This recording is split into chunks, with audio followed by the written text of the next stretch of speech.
Assalamualaikum warahmatullahi wabarakatuh.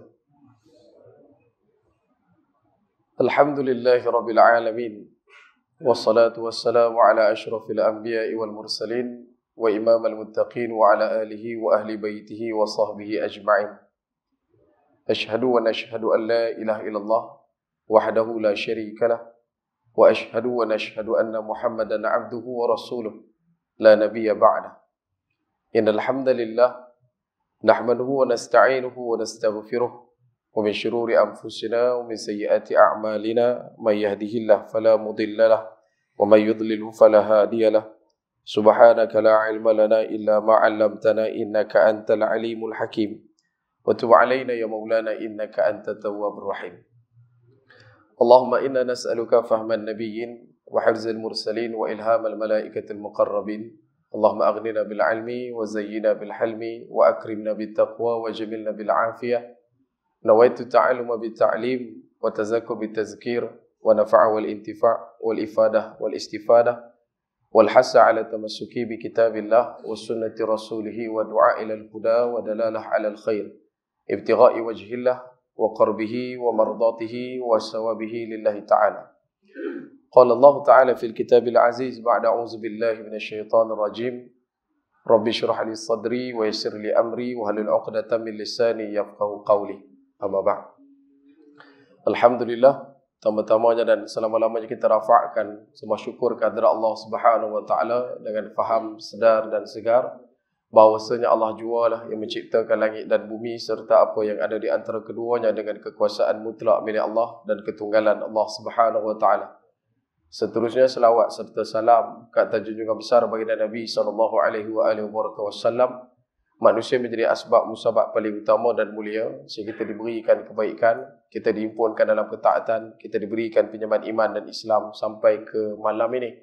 Justru dalam ruang kita diberikan kesempatan untuk berada dalam bulan Sya'ban, menanti hari, memilah waktu untuk masuk dalam dakapan Ramadan.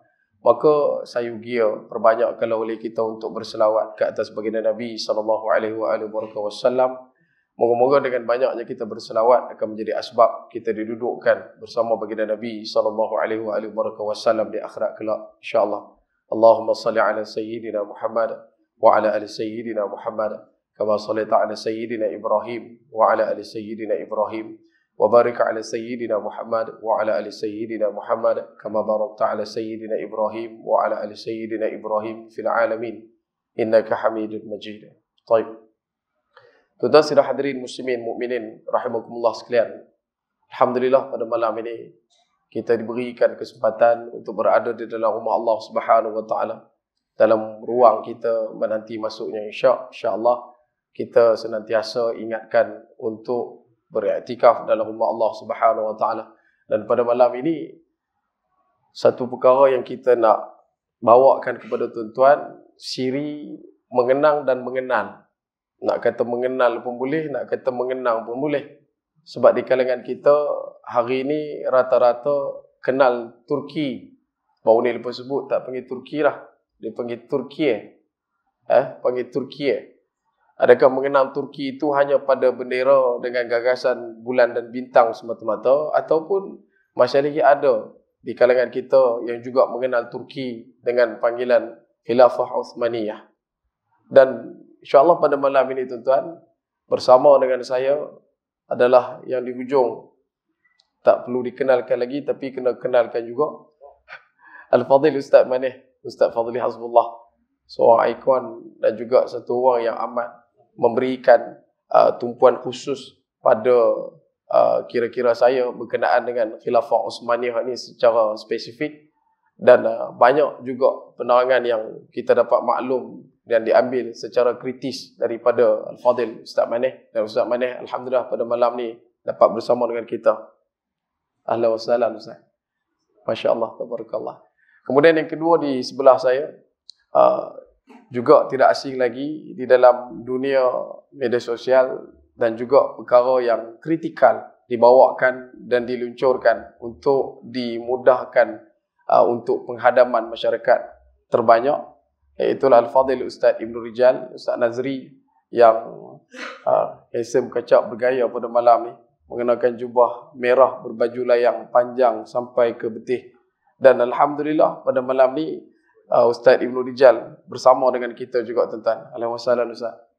Dan insya-Allah untuk tidak melengahkan masa kita hari ini, untuk malam ini kita akan terus kepada pembentangan pertama daripada Al-Fadhil Ustaz Manis, yang mana akan menceritakan tumpuan khusus titik-titik halus secara kritikal dan juga memberikan ruang untuk kita menelusuri perjalanan satu orang yang dikenal sebagai Khalifah Osmaniyah, iaitu Sultan Abdul Hamid yang kedua.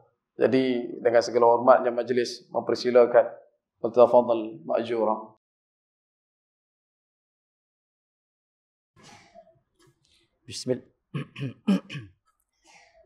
Bismillah walhamdulillah. Assalamualaikum warahmatullahi wabarakatuh. Alhamdulillah thumma alhamdulillah alladhi khalaqal insan wa 'allamahu al-bayan. Wassalatu wassalamu ala sayyidil anam. Asyhadu an la ilaha illallah wa anna Muhammadan 'abduhu wa rasuluh. Allahumma salli ala sayyidina Muhammadin al-fatih lima ughliqa wal khatim lima sabaqa nasiril haqq bil haqq wal hadi ila siratal mustaqim wa ala alihi wa sahbihi haqqa qadri wa miqdaril azim wa ala alihi wa sahbihi ajma'in. Ya Allah, subhanaka la ilma lana illa ma 'allamtana innaka antal alimul hakim. Qala rabbi shrah li sadri wa yassir li amri wahlul 'uqdatam min lisani yafqahu qawli. Alhamdulillah, terima kasih Fadil Adinda Arjuna Beta, Ustaz Hafifidon yang kian viral dan tular di setiap laman maya nyata. Sallallahu alaihi Muhammad. Yang saya muliakan juga adinda saya yang beratnya kami lebih kurangnya plus minus, insya-Allah mengikut kelajuan dan arah angin below 50, B40 ke B50 kita. Sallallahu alaihi Muhammad. Ustaz Nazri aka Ibnu Rijal yang juga namanya harum semerbak dalam pena, larikan pena sehingga mampu menerobos setiap dalam relung jiwa, sehingga pasti dan mungkin ada titisan air mata. Sallallahu alaihi Muhammad.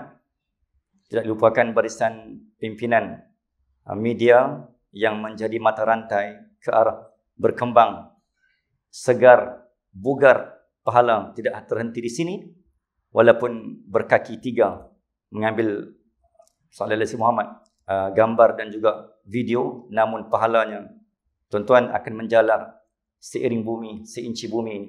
Tidak lupakan barisan pimpinan masjid sallallahu alaihi Muhammad, muslimin dan muslimat. Ayo tuan-tuan, saat dayung sudah berada di tangan, bahtera sudah berada di air. Ayuh kita mudik bersama, ayuh kita telusuri bersama, ayuh kita eksplorasi bersama, ayuh kita bawa hati dan jiwa tuan-tuan sallallahu alaihi Muhammad dengan bersaksikan jasad ruh, biar ruh dan jasad saya dan tuan-tuan bersatu berdasar dan bersandarkan hadis riwayat Abu Hurairah mengatakan bahawa sallallahu alaihi Muhammad, Nabi pernah bersabda, kamu bukan umat Bani Israel.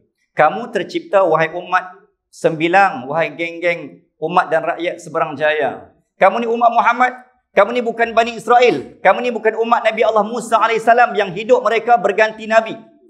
Mereka hidup di kanan Nabi, di kiri Nabi, di depan Nabi. Mereka hidup bersama Rasul. Tapi kata Rasulullah SAW, kamu ditakdirkan menjadi kuntum khairu ummat ta'muru. Kuntum khairu ummat ukhrijat linnas. Kamu dilahirkan sebagai umatku. Wa ba'da mauti, kata Rasulullah SAW, kamu takkan jumpa lagi Nabi selepas aku. Tak macam umat-umat yang lain. Maka siapa penggantiku? Maka siapa juga yang memegang baton, yang memegang panji, yang meneruskan jejak langkah yang kutinggalkan, haruslah kamu pegang, haruslah kamu genggam, haruslah kamu berbai'ah, ikat dengan mereka. Siapakah dia?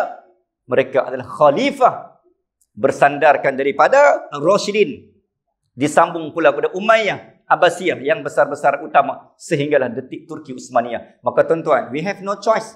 Maka bila berbicara dan eksplorasi cerita tentang Utsmaniyah, sebenarnya kita sedang berbicara tentang Nabi, sebab Utsmaniyah adalah pengganti kepada pemegang panji. Al-Islamu ya'lu wa la yu'la alaih. Pemegang panji selepas Nabi yang terakhir adalah Utsmaniyah. Itulah signifikan dan juga relevan kenapa tajuk ini harus dibincang dan dibongkar. Sebab kita tak ada Nabi. Itu je yang terakhir. Itu je pewaris Nabi yang terakhir, yang paling dekat dan rapat dengan kita. Muslimin dan muslimat rahmatullah. Qala Allah Ta'ala fil Quranil Azim dalam ayat surah Al-Anfal ayat 60. Ayat ni tuan-tuan untuk ayat pejuang-pejuang. Jadi AJK, Jawatankuasa Masjid, Biro Dakwah, perakam media, juru media yang nak terjun dalam bidang dakwah, ambil ayat ni sebagai ayat rasmi. Bukan hanya untuk tuan-tuan tapi untuk saya. Siapa yang sekali declare, ya aku pendakwah, ayat ni adalah ayat rasmi yang dipegang oleh seluruh khalifah di atas muka bumi Allah. Bermula Sayyidina Abu Bakar As-Siddiq sehinggalah tuan-tuan Sultan Abdul Hamid II merupakan sultan yang ke-99 ataupun khalifah yang ke-99 yang terakhir, bermula dengan Sayyidina Abu Bakar As-Siddiq merupakan khalifah pertama.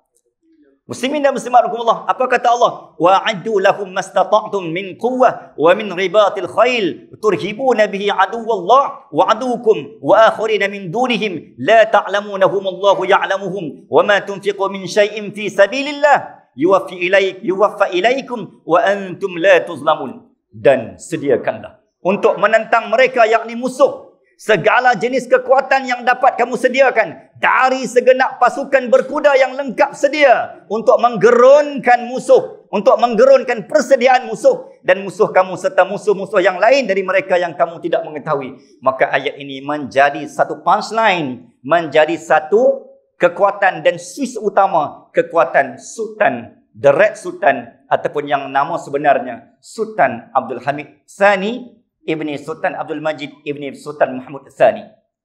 Tuan-tuan, sallallahu alaihi wasallam, malam ini, detik ini, sekitar 99 tahun yang lampau, ketika Sultan Abdul Hamid II, ayahanda kita, pengganti Rasulullah kita yang terakhir, sedang istirahat dalam istananya, Yildiz Sarai. Diketuk pintunya, tuk, tuk, agak luar biasa ketukannya. Siapakah yang mengetuk? Sedangkan Sultan, baginda Sultan, sang khalifah sedang berpenat. Siangnya berpenat dalam mendakwah. Siangnya berpenat bersengkang mata untuk mempertahankan daulah daripada setiap inci benua. Ini waktu rehat Sultan. Ini waktu rehat istana. Ini waktu rehat khalifah. Berilah masa. Tiba-tiba musuh tidak pernah lena dalam menghancurkan agama. Datanglah Immanuel Karasu, seorang yang berketurunan Yahudi Itali.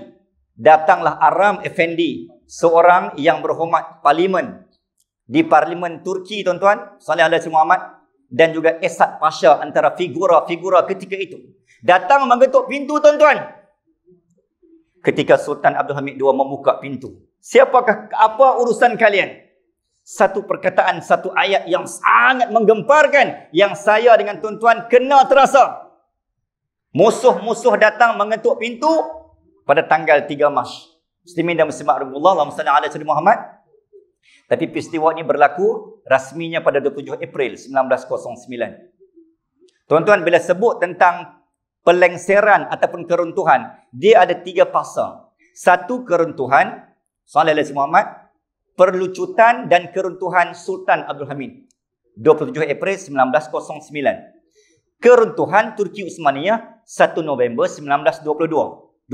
Dan keruntuhan seluruh sistem khalifah adalah pada 3 Mac 1924. So 3 jenis keruntuhan, dissolution, yang harus saya dan tuan-tuan kena hafal. Ini episod darah dan air mata yang harus kita kenang bersama. Tuan-tuan, Sultan Abdul Hamid II yang merupakan khalifah dan ayahanda kita, muslimin, penjaga dan pelindung. Kenyang makan, tuan-tuan, adalah disebabkan laparnya Sultan. Tidur lena, tuan-tuan, adalah disebabkan bersengkang matanya manusia susuk tubuh ini, yang anak muda tak kenal. Pada ini yang dia tak tahu, pakaian mewah yang dia pakai, gadget senangnya kita hari ini, because of them, because of he. Ini manusianya.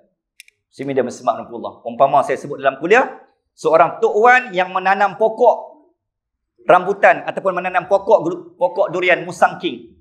Tak dan buah tu berhasil, ada hasil, Tok Wan meninggal. Yang makan hasil siapa? Cucu yang makan sedap. Tapi Tok Wan yang berpenat di bawah matahari tak dan rasa musangking tu. So macam ni lah Sultan Abdul Hamid. Tak ada nak meraihkan, merasa kita yang bersenang. Padahal agama bukan yang kita jaga. Agama bukan kita yang buat. Agama ni bukan kita yang korban. Muslimin, muslimat rahmatullah, 3 fasa. Dalam ringkas dan padat, Sultan Abdul Hamid II, Allah izin, dia ada 3 fasa pemerintahan. Yang pertama, tuan-tuan, Allahumma salli ala sayyidina Muhammad. Fasa apa? Fasa pertabalan, pemasyhuran sebagai khalifah yang ke-34 dalam kerajaan Turki Uthmaniyah, dan Sultan Khalifah yang ke-98 dalam sistem keseluruhan sistem khalifah. Bermula Sayyidina Abu Bakar As-Siddiq ba'da wafat baginda Rasul sallallahu alaihi wasallam. Tuan-tuan boleh you get my point?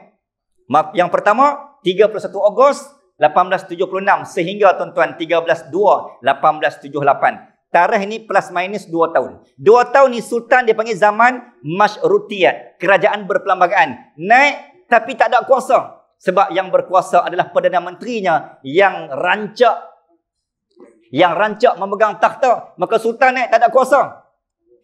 Maka Sultan Abdul Hamid II ketika itu macam kita hari ni, Sultan Agung-Agung, Raja-Raja berperlembagaan. Sallallahu alaihi wasallam. Tuan-tuan, saya kira tajuk ni mungkin tidak sensitif.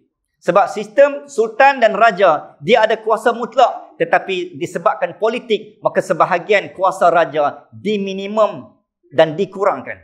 Itu hakikat dia. Dan apa yang berlaku hari ini adalah warisan berlaku daripada sejarah dulu. Maka kuasa Sultan dan Raja diminimumkan, tuan-tuan. Sultan tak boleh buat apa. Maka sebut seperti boneka. 1, 2 tahun. Fasa yang kedua, 1878-1908. Di sini berlaku perang dengan Rusia. Sultan tak mau. Maka gesakan dan desakan berlaku, tuan-tuan. Akhirnya berlakulah perang Rusia. Menyebabkan tergoyang dan tergoncang seluruh sistem kerajaan Turki Uthmaniyah. Akhirnya, tuan-tuan, di situlah permulaan percikan api keruntuhan dan kemusnahan Sultan Abdul Hamid II. Dan daulah Turki Uthmaniyah bermula sebenarnya longgar dan samar pudar 1879. Maka Sadradam Midat Pasha yang membunuh tok wannya Sultan Abdul Aziz. Muslimin dan muslimat rahmatullah, dia ada 5 orang sultan dalam Turki Uthmaniyah yang matinya tragis. Antaranya Bayazid I, Yildirim, Sang Halilintar mati dalam tahanan. Muslimin dan muslimat rahmatullah, ada yang mati diracun. Muslimin dan muslimat, ketika Sayyidina Umar Al-Khattab wafat, hadis dalam kitab Al-Fitan mengatakan pintu umat Islam, pintu fitnah akan terbuka luas selepas kewafatan Sayyidina Abu Bakar As-Siddiq, Sayyidina Umar Al-Khattab. Tuan-tuan tengok, selepas kewafatan Sayyidina Umar Al-Khattab, hampir semua pimpinan Sultan Khalifah sampai Sultan Abdul Hamid II, semua mati tragis. Itu tanda Islam dipijak dan disepak. Hilang kuasa. Because of what? Bukan sebab musuh. Islam won't be falling down with the enemy, with a weapon of the enemy. Kita takkan jatuh dengan senjata musuh. Tetapi sebab bergaduh dan bermusuh, itu yang melebar luaskan. Kita yang melebar luas rantaian dan jaringan kelemahan. Muslimin dan muslimat rahmatullah. Maka 30 tahun Sultan naik, tuan-tuan, sampailah plus minus 22 Julai 1908. Ini dia panggil Golden Age, Golden Era. Fasa yang sangat Sultan semua atas dalam kuasanya. Waktu ni dia panggil 30 tahun. Kalau tuan-tuan tengok dalam dokumentari, buku yang ditulis oleh Dr. Profesor Halil Inalcik disebut, satu hari Sultan Al-Khalifah Sultan Abdul Hamid II duduk di atas sejadah sedang bertasbih. Tuan-tuan, menjadi satu habit dan rutin Sultan Abdul Hamid II. Dia takkan pegang fail, laptop, gadget, phone dunia. Selagi dia takkan bercakap dengan orang selagi dia tak berselawat 1000 kali setiap hari. Aku tidak akan berurusan dengan dunia selagi akhiratku tidak dibuka. Muslimin dan muslimat rahmatullah sallallahu alaihi wasallam. Ibu dan ayah, akhirnya apa berlaku? 30 tahun ketika dia bertasbih sampai ke tasbih biji yang ke-39, 33, tuan-tuan. Tasbih itu berkecai. Maka signal bahawa 33 tahun je Sultan berkuasa. Itu pun bukan 33 tahun. 2 tahun hanya seperti boneka. Setahun hujung tu dah lemah dah. Yang betul-betul kuat ni adalah pada 30 tahun di tengah. 1, 2, 3. The second phase is the strongest. Yang kedua, zaman emas, kuasa mutlak. Dan yang ketiga, tuan-tuan, sallallahu alaihi wasallam, 23 Julai 1908 sehingga 27 April. Di sinilah berlakunya campur tangan, iaitu disebut sebagai Committee of Union and Progress. Yang dalam tu ada dalang birokrat Freemason. Di sinilah lahirnya kalimah Freemason, tukang batu yang ingin bebas. Muslimin dan muslimat rahimahullah sallallahu alaihi wasallam. Maka Parlimen Turki digoncang dan digoyang oleh tangan-tangan walan tarda ankal yahud walan nasara hatta tattabi'a millatahum. Muslimin dan muslimat, sehinggalah 1909 berlakulah sejarah hitam dalam dunia sultan sebagai khalifah sallallahu alaihi wasallam. Tuan-tuan, apa yang menyebabkan 1924 ni? Tarikh ni adalah tarikh keruntuhan, dissolution. Sallallahu alaihi wasallam. Dispose. Apa lagi istilah yang kita boleh guna pakai? Apa berlaku, tuan-tuan? Yang pertama, gerakan Salibiyah. Tuan-tuan, gerakan Salibiyah ni dalam ayat mudah kita kata perang salib lah. Bahasa mudah perang salib. Perang salib ni ketika di Goa, di Calicut, di Spain, di Granada, sehinggalah kota fi amanillah Manila, sehinggalah kota Melaka 24 Ogos 1511. Semua itu sebenarnya rantaian dan rentetan daripada perang salib. Gerakan salib. Apa tujuannya? Tidak lain dan tidak bukan ayat mudah untuk mengkristiankan bumi. Untuk buang akidah. Sehingga kan tuan-tuan, Allahumma salli ala sayyidina Muhammad, antara kaedah dan cara mudah untuk meluntur dan memudarkan Islam adalah kamu kena longgarkan jiwa anak muda. Sampai anggap anak muda yang bangkit menentang masjid. Anak muda yang bangkit tentang sultan. Anak muda yang bangkit tentang imam. Sebab tu tuan-tuan, kalau kita hari ni Jatan Kuasa Masjid buat program, kalau anak muda menentang, sebenarnya itulah signal dan percikan yang berlaku zaman dulu. Kita hanya mewarisi. Di belah pulau, tuan-tuan, Sallallahu alaihi Muhammad, saya tak sebut kat mana, ada satu dewan pemaju bagi kawasan flat tu, dia buat surau. Berlakulah surau, saya dijemput untuk tarawih. Sallallahu alaihi Muhammad. Ketika surau tu dibina, tuan-tuan, orang pertama yang hantar komen, apa ni bising, apa, ada baramai, ada barancar, ada sempoi, apa semua ni. Orang pertama, tuan-tuan, yang mai komen di atas pembinaan surau itu, bukan Cahaya Nur Alif, bukan India, tetapi anak muda yang bangsa kalimah la ilaha illallah Muhammadur Rasulullah. Maka ini yang berlaku dalam zaman ni. Gerakan Salibiyah, mereka tak mampu tentang Islam dari luar. Kita dah belajar sejarah. Daripada zaman Nabi, tuan-tuan, dia duk perang 1315 tahun. Tak pernah kalah, tak pernah jatuh. Maksudnya, Yahudi dan Nasara belajar. Islam ni bukan kaleng-kaleng, bro.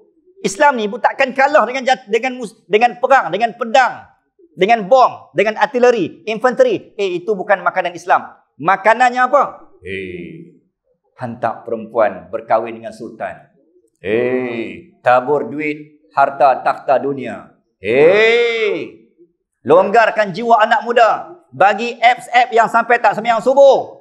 Ini cara dia. Muslimin dan muslimat rahimahullah sallallahu alaihi wasallam. Ini adalah solution untuk meruntuh, memudar dan sehingga Islam itu semakin samar. Tuan-tuan, Spain, Portugal, ini negara-negara kolonial, negara-negara penjajah. Gerakan salib ni takkan henti sehingga akan perang Portugis Melaka pun adalah perang salib. Dan sekali lagi, once again, kita akan berlaku sekali lagi pada zaman khalifah. Setelah munculnya Mujaddid, after 100 years, insyaAllah, biiznillah, munculnya Al-Mahdi, gerakan salib juga akan kembali berlaku. Malhamah Al-Kubra is a part of salib. Muslimin dan muslimat rahimahullah sallallahu alaihi wasallam. Sebab tu tuan-tuan jangan rasa, pada ustaz ni cerita lama. Bro, ni cerita yang akan datang. Memang ni cerita lama, tapi benda tu akan kembali. Versi Al-Mahdi versus Rom. Muslimin dan muslimat rahimahullah sallallahu alaihi wasallam. Saya ringkas dan padatkan, tuan-tuan. Yang kedua, apa benda gangguan yang mengacau dan mengganggu tidur malam Sultan Abdul Hamid II, tuan-tuan? Yahudi. Yahudi ada 3 nama dalam Quran. 8 kali Allah ulang perkataan Yahudi. Yang pertama, Bani Israel, nikmat. Ya Bani Israel, adhkuru ni'mati allati an'amtu alaikum wa anni faddaltukum 'alal 'alamin. Wahai orang-orang Bani Israel, wahai Yahudi Bani Israel, hampa ni banyak aku nikmat. Uzkurullah. Apa antara nikmat Yahudi Bani Israel? Hampa hidup zaman Nabi yang 123,988 selepas Nabi Ibrahim. Semua keturunan Bani Israel.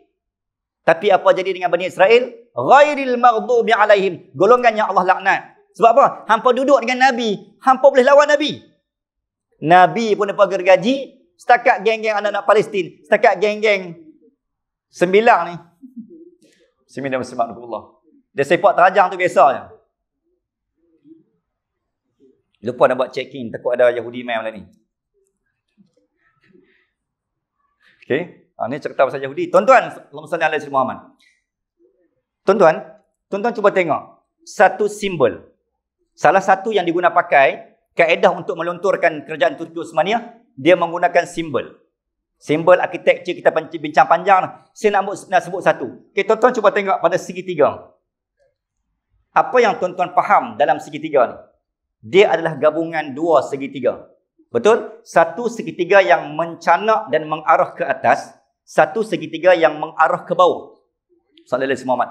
Top and bottom are combined. Apa maksudnya tuan-tuan? Muslimin dan muslimat Allahumma salli ala Muhammad. Inilah dalam kajian, dalam banyak sallallahu alaihi Muhammad, dalam banyak rujukan dan kajian saya. Daripada dikeluarkan dalam kitab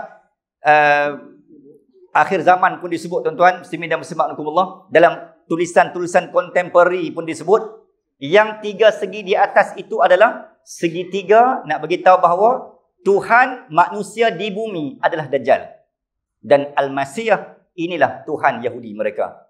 Al-Muntazar mereka adalah Al-Masih. Tuhan yang dinanti ditunggu ni siapa? Al-Masih. Dan mereka tuan-tuan Allahumma salli ala Muhammad menunjuk bahawa Tuhan tu akan menguasai bumi. Tapi berasal dari bumi. Tuhan bumi akan menguasai langit. Maka segitiga tunjuk ke atas.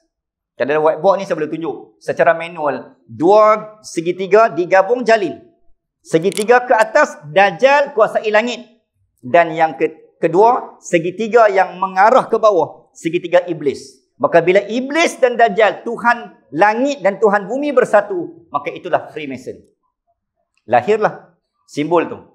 Muslimin dan muslimat rahmatullah Muhammad. Saya sebut satu ya tuan-tuan. Dunama ataupun Daunama adalah Yahudi ciptaan, rekaan yang bermata-mata yang masuk menyelinap dalam istana Saraya.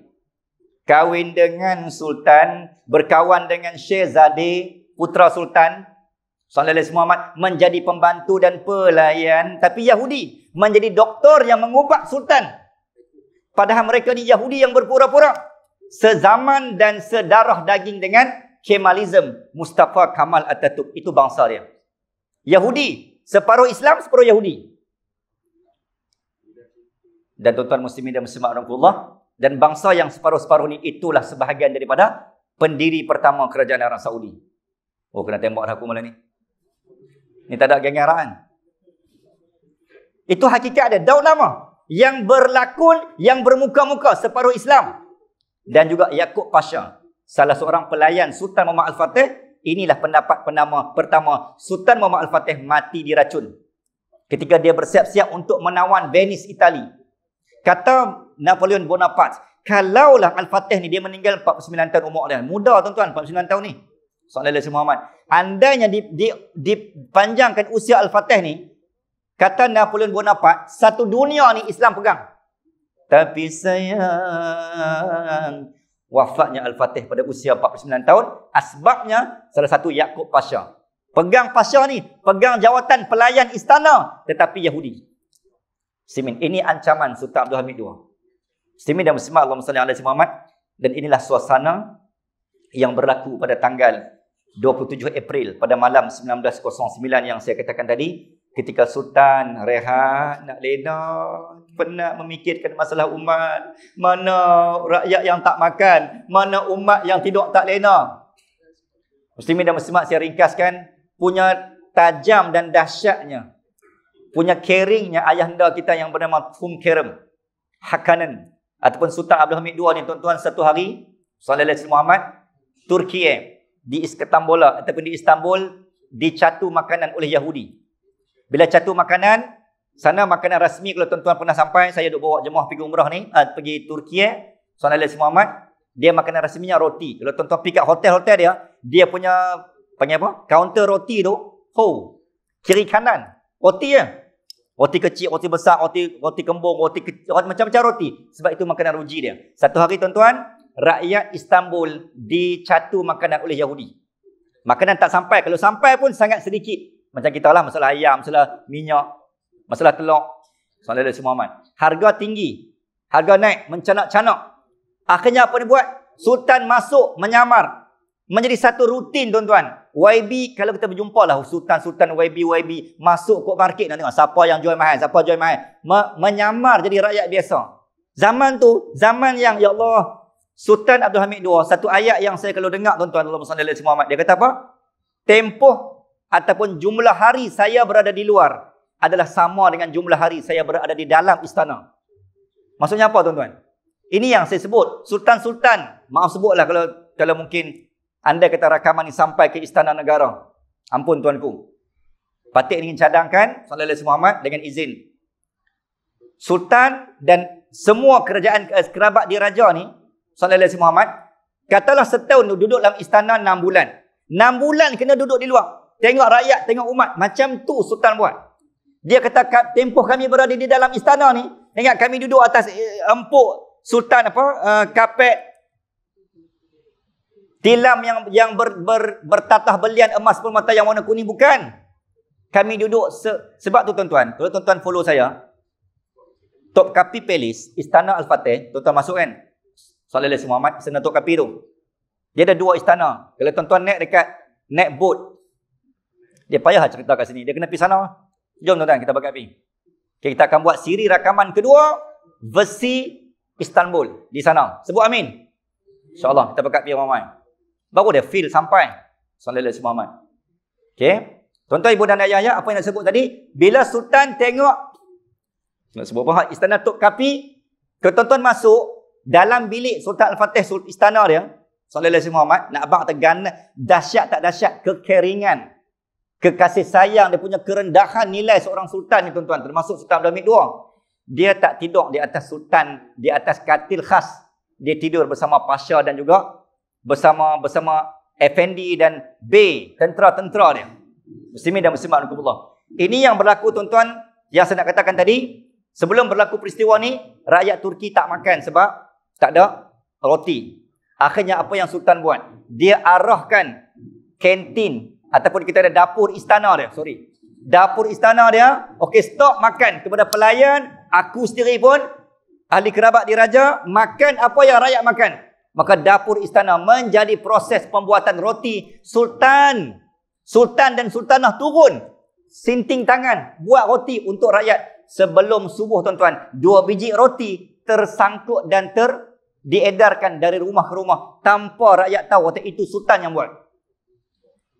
Tuan-tuan, cerita macam ni kita kena tahu supaya saya dan tuan-tuan rasa bersalah kalau kita tak jaga agama ni. Sallallahu alaihi Muhammad. Depa sampai tahap macam tu. Muslimin, Allahumma salli ala Muhammad.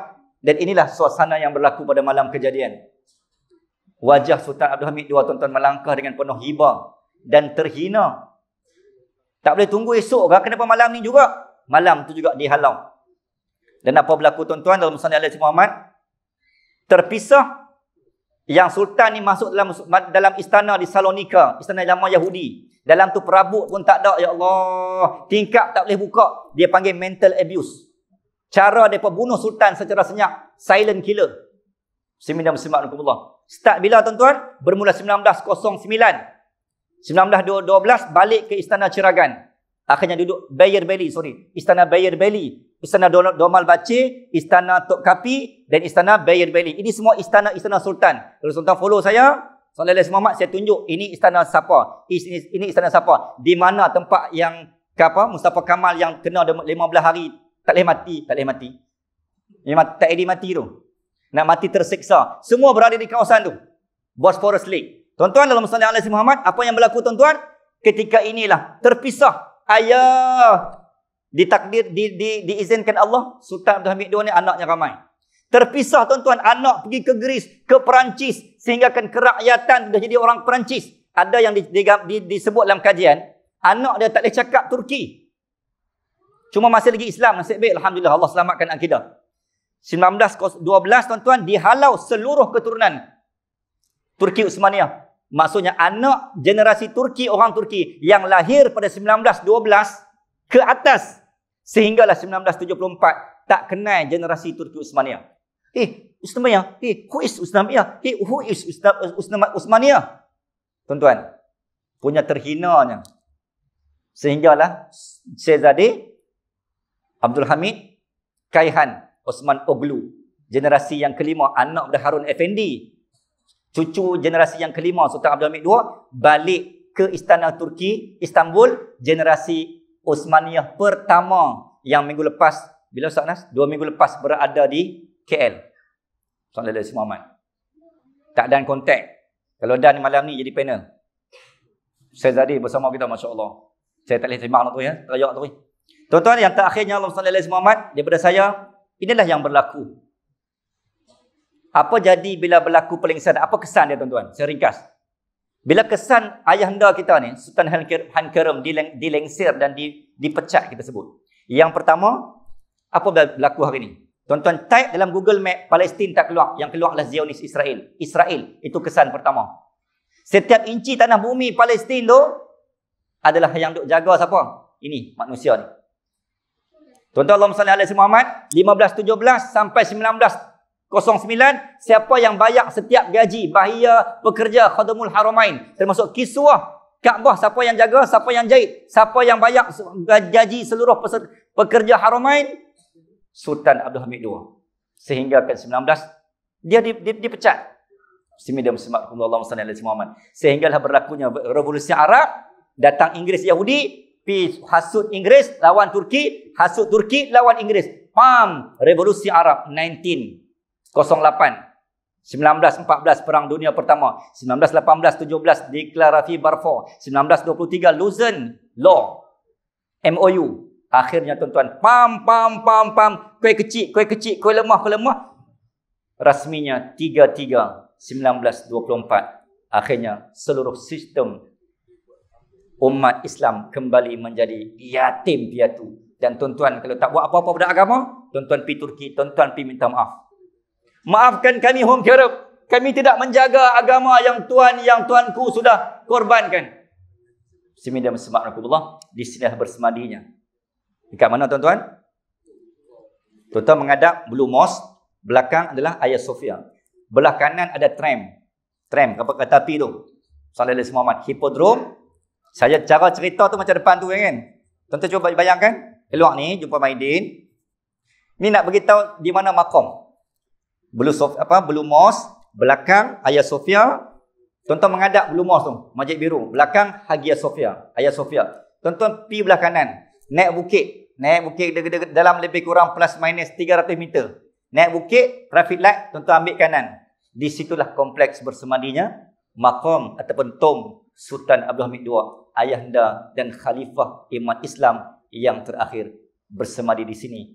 Berakhir hayatnya pada 10 Februari 1912. 10 Februari 1918. Itulah tamatnya ayahanda kita, dan 3/3/1924 berakhirnya seluruh sistem khalifah diambil oleh Kemalism Mustafa Kemal Atatürk. Mudah-mudahan tuan-tuan apa yang saya kongsikan boleh memberikan sentuhan dan jitikan agar kita kembali menyegarkan, menghidupkan dan mengejutkan sejarah Islam yang sudah hampir dikuburkan. Aqul qawla hadza wa astaghfirullahalazim li wa lakum wa billahi taufiq wal hidayah. Assalamualaikum warahmatullahi wabarakatuh.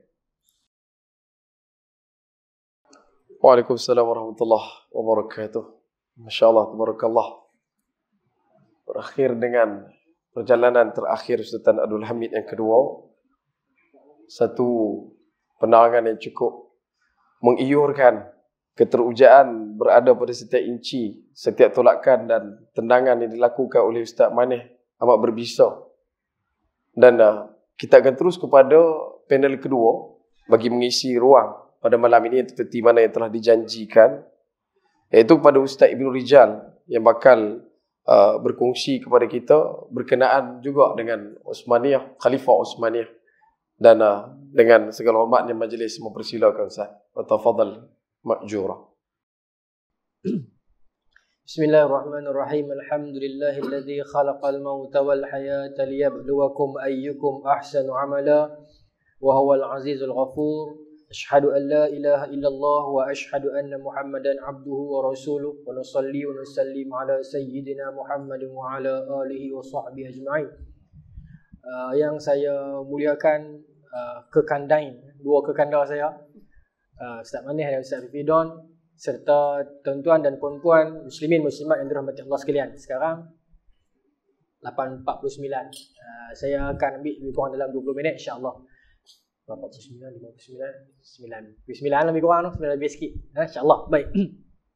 Muslimin muslimat yang dirahmati Allah sekalian, sebenarnya apa yang Ustaz Manis cerita tadi tu sebenarnya dia dah merangkumi semua dah. Nah, kami tak tahu nak buat apa ni. Nak cerita apa lagi dah. Lengkap, siap gambar, siap dokumen semua. Jadi saya yang datang kemudian ini, saya nak cerita dekat tuan-tuan, nak berkongsi dengan tuan-tuan lah. Bukan kita cerita, nak berkongsi dengan tuan-tuan bagaimana selepas titik yang Al-Fadhil Ustaz Manis ceritakan kepada kita sebentar tadi itu, selepas keruntuhan Uthmaniyah tahun 24, berlaku satu fasa di dalam dunia Islam secara keseluruhannya. Kita mengalami satu fasa-fasa kesunyian. Bukanlah kita kata sunyi itu sengat sepi, tidak. Tetapi dunia Islam bertanya-tanya. Kamu bertanya-tanya, macam mana TikTok tu kan? Kamu nanya. Dunia Islam hilang. Dunia Islam sepi. Seolah-olah dilanggar Garuda. Tuan-tuan, pernah tak tuan-tuan terfikir, dulu kita membicarakan tentang dunia Islam, kita ada ramai ulama-ulama yang hebat yang mengisi setiap zaman dan tempat. Kita lihat tuan-tuan guru dulu di pondok-pondok, di Aceh, di Pasai, di Fatani, termasuklah di Kedah, Kelantan, semua ni ramai. Kemudian kita sampai satu era di mana kita tengok orang-orang dulu ni tak berapa kuat agama. Bukan dulu sangat tu dah kuat dah, saya cerita tadi tu. Kemudian dia main satu era yang, alah, tuan-tuan pun tahu, kita tengok dekat media sosial, orang promote arak biasa. Kemudian zaman dulu orang mengajak Quran pun tak pakai tudung, biasa. Dia tak jahat, cuma budaya bertudung itu kurang. Budaya-budaya majlis tari menari itu biasa dalam sesebuah majlis kerajaan. Itu jadi biasa. Kemudian apa yang menyebabkan benda ni berlaku? Daripada satu zaman yang penuh dengan ulama, penuh dengan keinsafan, penuh dengan kehebatan Islam, Islam, kemudian demes pada satu zaman yang kita jadi lagu arah ke baratan. Bilakah titik perubahan yang membawa kepada benda ni? Nah, yang saya nak cerita saya ni malam ni hak tu. No, boleh tuan-tuan. Ini saya bagi saya punya thesis statement lah. Saya punya orang kata apa? Manifesto. Manifesto saya. Baik. Tuan-tuan, sebelum kita nak pergi tahun 24, penghujung era itu tadi yang Fadhil Ustaz Manis cerita sikit pasal Wahabi di hujung tu. Pun menarik juga saya nak petik lagi tu. Baik. Tuan-tuan, di penghujung era sebelum nak masuk 24, Khalifah Sultan Abdul Hamid kedua telah dijatuhkan. Awal lagi Ustaz kan? Awal lagi. Sebelum Uthmaniyah betul-betul kolaps tahun 24, Sultan Abdul Hamid kedua dah awal-awal kena dah. Kisah tentang penggulingan Sultan Abdul Hamid kedua pun menarik. Sebab Ittihad wa Taraqi, satu pertubuhan ni, dia nak jatuhkan Sultan Abdul Hamid kedua, dia menggunakan model-model agama. Dia kata Sultan Abdul Hamid kedua ni pijak Quran, Sultan Hamid kedua ni tak hormat hadis. Sedangkan pertubuhan yang dahulunya yang agak menentang, tiba-tiba dia pula memakai laras-laras agama sebab nak mengambil hati orang Islam ketika itu. Tak apalah. Cuma bila mana selepas Sultan Abdul Hamid kedua digulingkan, di dalam memori Sultan Abdul Hamid kedua, dia cerita proses penggulingan dia, siapa yang fitnah dia, siapa buat nayang dia, dan seperti mana Ustaz sebut tadi, keterlibatan Freemason. Memang terlibat. Sejauh mana kita cuba nak elok sebut perkataan tu, takut orang kata kita ni tak habis-habis paranoid, tapi dia memang berlaku dan fakta. Dia memang ada. Kadang-kadang kita nak elok, takut orang kata puak-puak ni tak habis-habis Yahudi, tak habis-habis Freemason. Tapi kita jangan sampai kita elok sampai tahap kita nak menafikan terus keterlibatan ni apa. Sebab walan tarda ankal yahud walan nasara hatta tattabi'a millatahum. Depa takkan redha. Dan depa akan sentiasa ada proses depa nak gulingkan kita, depa nak jatuhkan kita. Baik. Tuan-tuan, bila Sultan Abdul Hamid kedua digulingkan, dia naik Sultan Muhammad Rashad. Adik dia saya ingat. Tapi tuan-tuan kenal tak? Saya pun tahu apa kenal. Dunia tak kenal, sejarah tak kenal kerana dia hanya sekadar boneka. Ketika itu pentadbiran diperintah, dikawal oleh geng-geng ini, geng-geng sekular ini, Ittihad wa Taraqi ni tuan-tuan. Kalau kita nak meletakkan, kalau we put all the blame to Ataturk pun tak adil. Sebab bukan Ataturk yang main 100% dia bagi sekular dekat Turki, tidak. Pensekularan telah bermula sebelumnya lagi. Bahkan kalau saya tak begitu melampau, saya boleh katakan dalam era Tanzimat lagi dah ada dah sebenarnya benda-benda tu, bunga-bunga tu. Baik. Dalam zaman Ittihad wa Taraqi ni, zaman-zaman nak pi perang dunia pertama ni tuan-tuan. Kita duduk dalam fasa tuan-tuan ingat lah. Dalam fasa nak pi kepada perang dunia pertama. Zaman ni memang kekacauan ni. Arab pun ada revolusi tadi Ustaz tunjuk. Baik, dalam era ini, bila Ittihad wa Taraqi mula meninggalkan Arab. Walaupun masa tu Uthmaniyah belum jatuh 100%, tetapi mereka mula bercakap tentang keturkian. Mula meninggalkan Arab. Kerana bagi mereka telah begitu lama Uthmaniyah itu menjadi Arab. Telah lama Uthmaniyah menjadi Arab. Maka sudah tiba masanya kita kembali kepada diri kita sendiri. Tak perlu jadi Arab untuk beragama. Dia rasa lagu tu. Di pihak yang lain pula, Arab pula dia rasa ketika mana Turki mula meninggalkan dia, Arab patut balik kepada Arab balik. Arab patut balik kepada menjadi Arab balik. Dahulu tuan-tuan, satu ungkapan yang paling terkenal, seekor kuda Turki lebih bernilai daripada 10 lelaki Arab. Benar tu tuan-tuan, api perkauman ini cukup dahsyat lah. Itu belum kira bila British masuk T.A. Lawrence apa semua tu jadi lagi panjang lah. Jadi tuan-tuan, bila mana jadi macam tu, Turki mula survive untuk misi-misi keturkian dia. Ini belum cerita 24 lagi tuan-tuan. Ya, ini baru cerita dalam 1918, tak sampai perang dunia lagi, 1914, 1912. Maka pasukan ataupun geng-geng Arab yang lain mula fikir untuk survival dia. Itu yang Syarif Hussein buat. Revolusi Arab 1916. Abdul Aziz Saud juga buat pemberontakan dia, tetapi masa tu mereka dua-dua kena scam dengan British dalam Sykes-Picot Agreement tahun 16. Tapi saya tak mau pergi situ lah, lagi kita pening. Kita nak fokus kat Turki saja. Maka tuan-tuan, bila Turki mula pun buat penturkian dia, Arab mula buat ke pengaraban dia balik. Tuan-tuan, Abdul Karim Khalil dia mengasaskan Qahtani di Mesir, satu liga ataupun satu pertubuhan Arab di Mesir. Kemudian pertubuhan Arab Muda ditubuhkan di Perancis. Kemudian dekat Beirut mereka buat Istilahi tahun 1912. Pertubuhan Arab mula dibuat.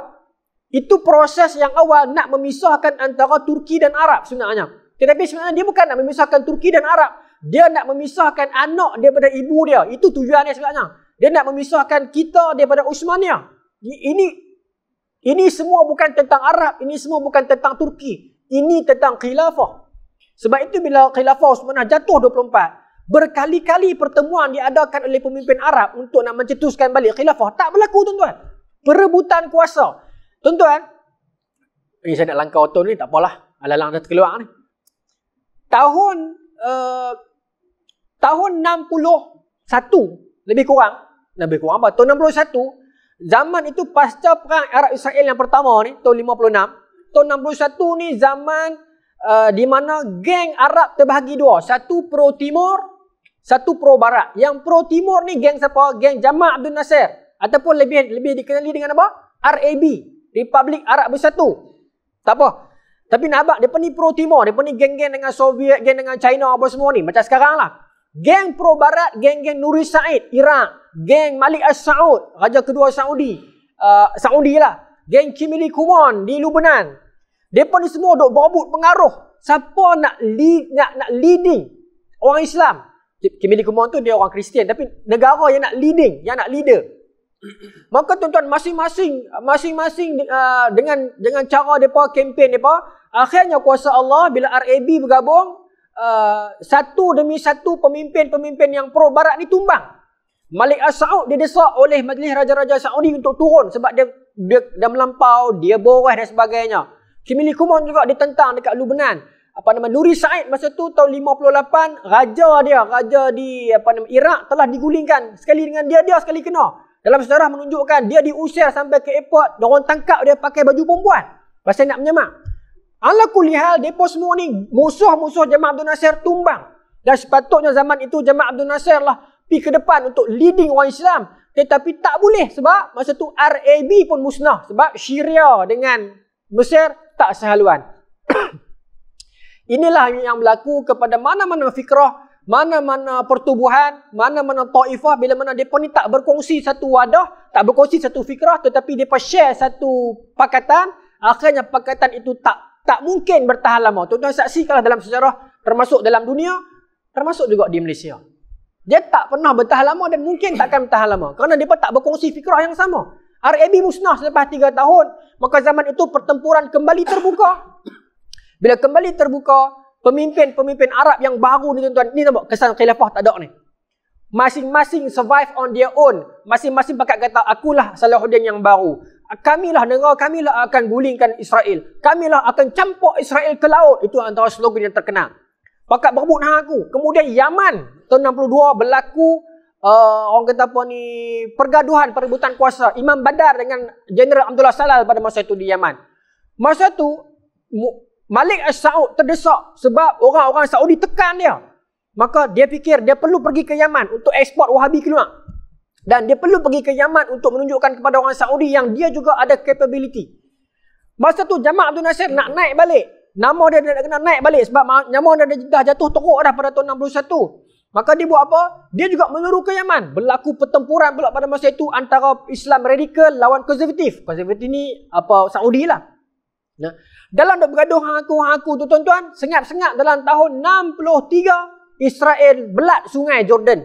Dia tukar aliran sungai Jordan, maka habis orang Palestin tak dapat air. No, tahun 65 PLO dibentuk. Pasal orang Palestin dah jemu dah dengan permainan orang Arab, maka dibentuk PLO. Tahun 67 dalam daripada 2 kali bergaduh nak campur Israel, tuan-tuan, Kemin nak campur Israel, nak lempar Israel. 67 Israel serang airport Syria, serang airport Mesir, musnah jet-jet Mesir tanpa belum sempat jet itu terbang. Mana slogan nak campur Israel ke laut? Dan buat apa lagi sembang pumpang-pumpang Israel mai dulu. Bukan nak bela Israel dak, malah ni dak. Tapi nak cerita, kenapa krisis ini berlaku? Kerana kita telah dipisah-pisahkan dengan sempadan, dengan warna-warna bendera, hingga menyebabkan kita jadi seperti mana yang berlaku dalam era 1960-an itu. Puncaknya tuan-tuan bermula tahun 1924 inilah.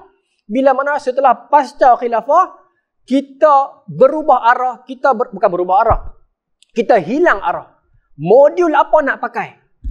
Bila khilafah tak ada, adakah kita perlu masuk terjun dalam demokrasi tajaan barat? Ataupun kita perlu mempertahankan khilafah juga? Ataupun kita perlu pergi kepada monarki? Kita nak pakai modul apa? Nak pakai sekular kah macam Atatürk? Nak pakai nasionalis kah macam Jamal Abdul Nasir? Nak pakai apa tuan-tuan? Satu demi satu modul dipakai dan dibuang.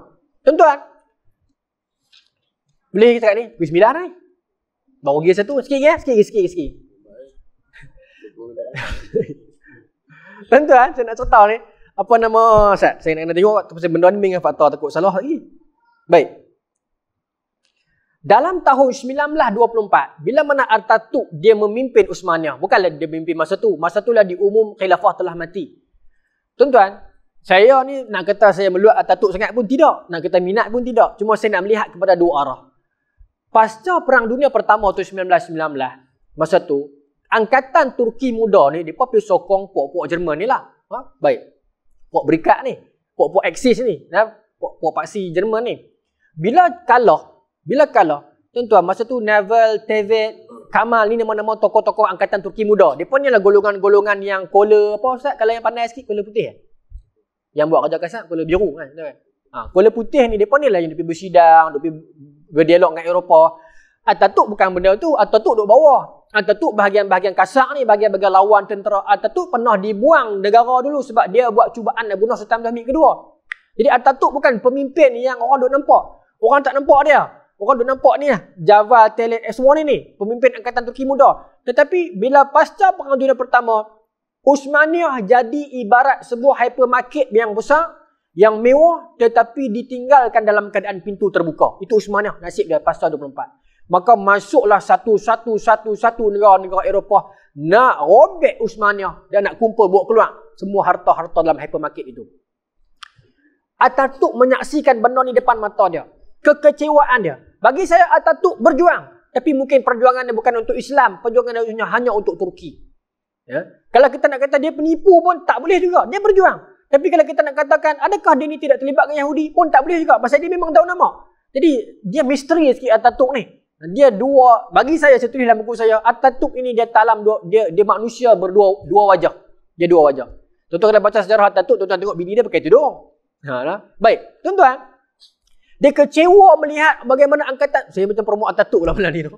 Tak kaya boleh ya. Tak, saya bukan saya nak promote dia. Saya cuma nak ajak kita ramai-ramai selepas pada ni kita lihat apa pun dalam dua dimensi. Dalam dua warna. Kita tak mau taksub pada mana-mana. Baik, tuan-tuan. Kat mana tadi? Hilang ni. Mana dia? Atatürk. Baik.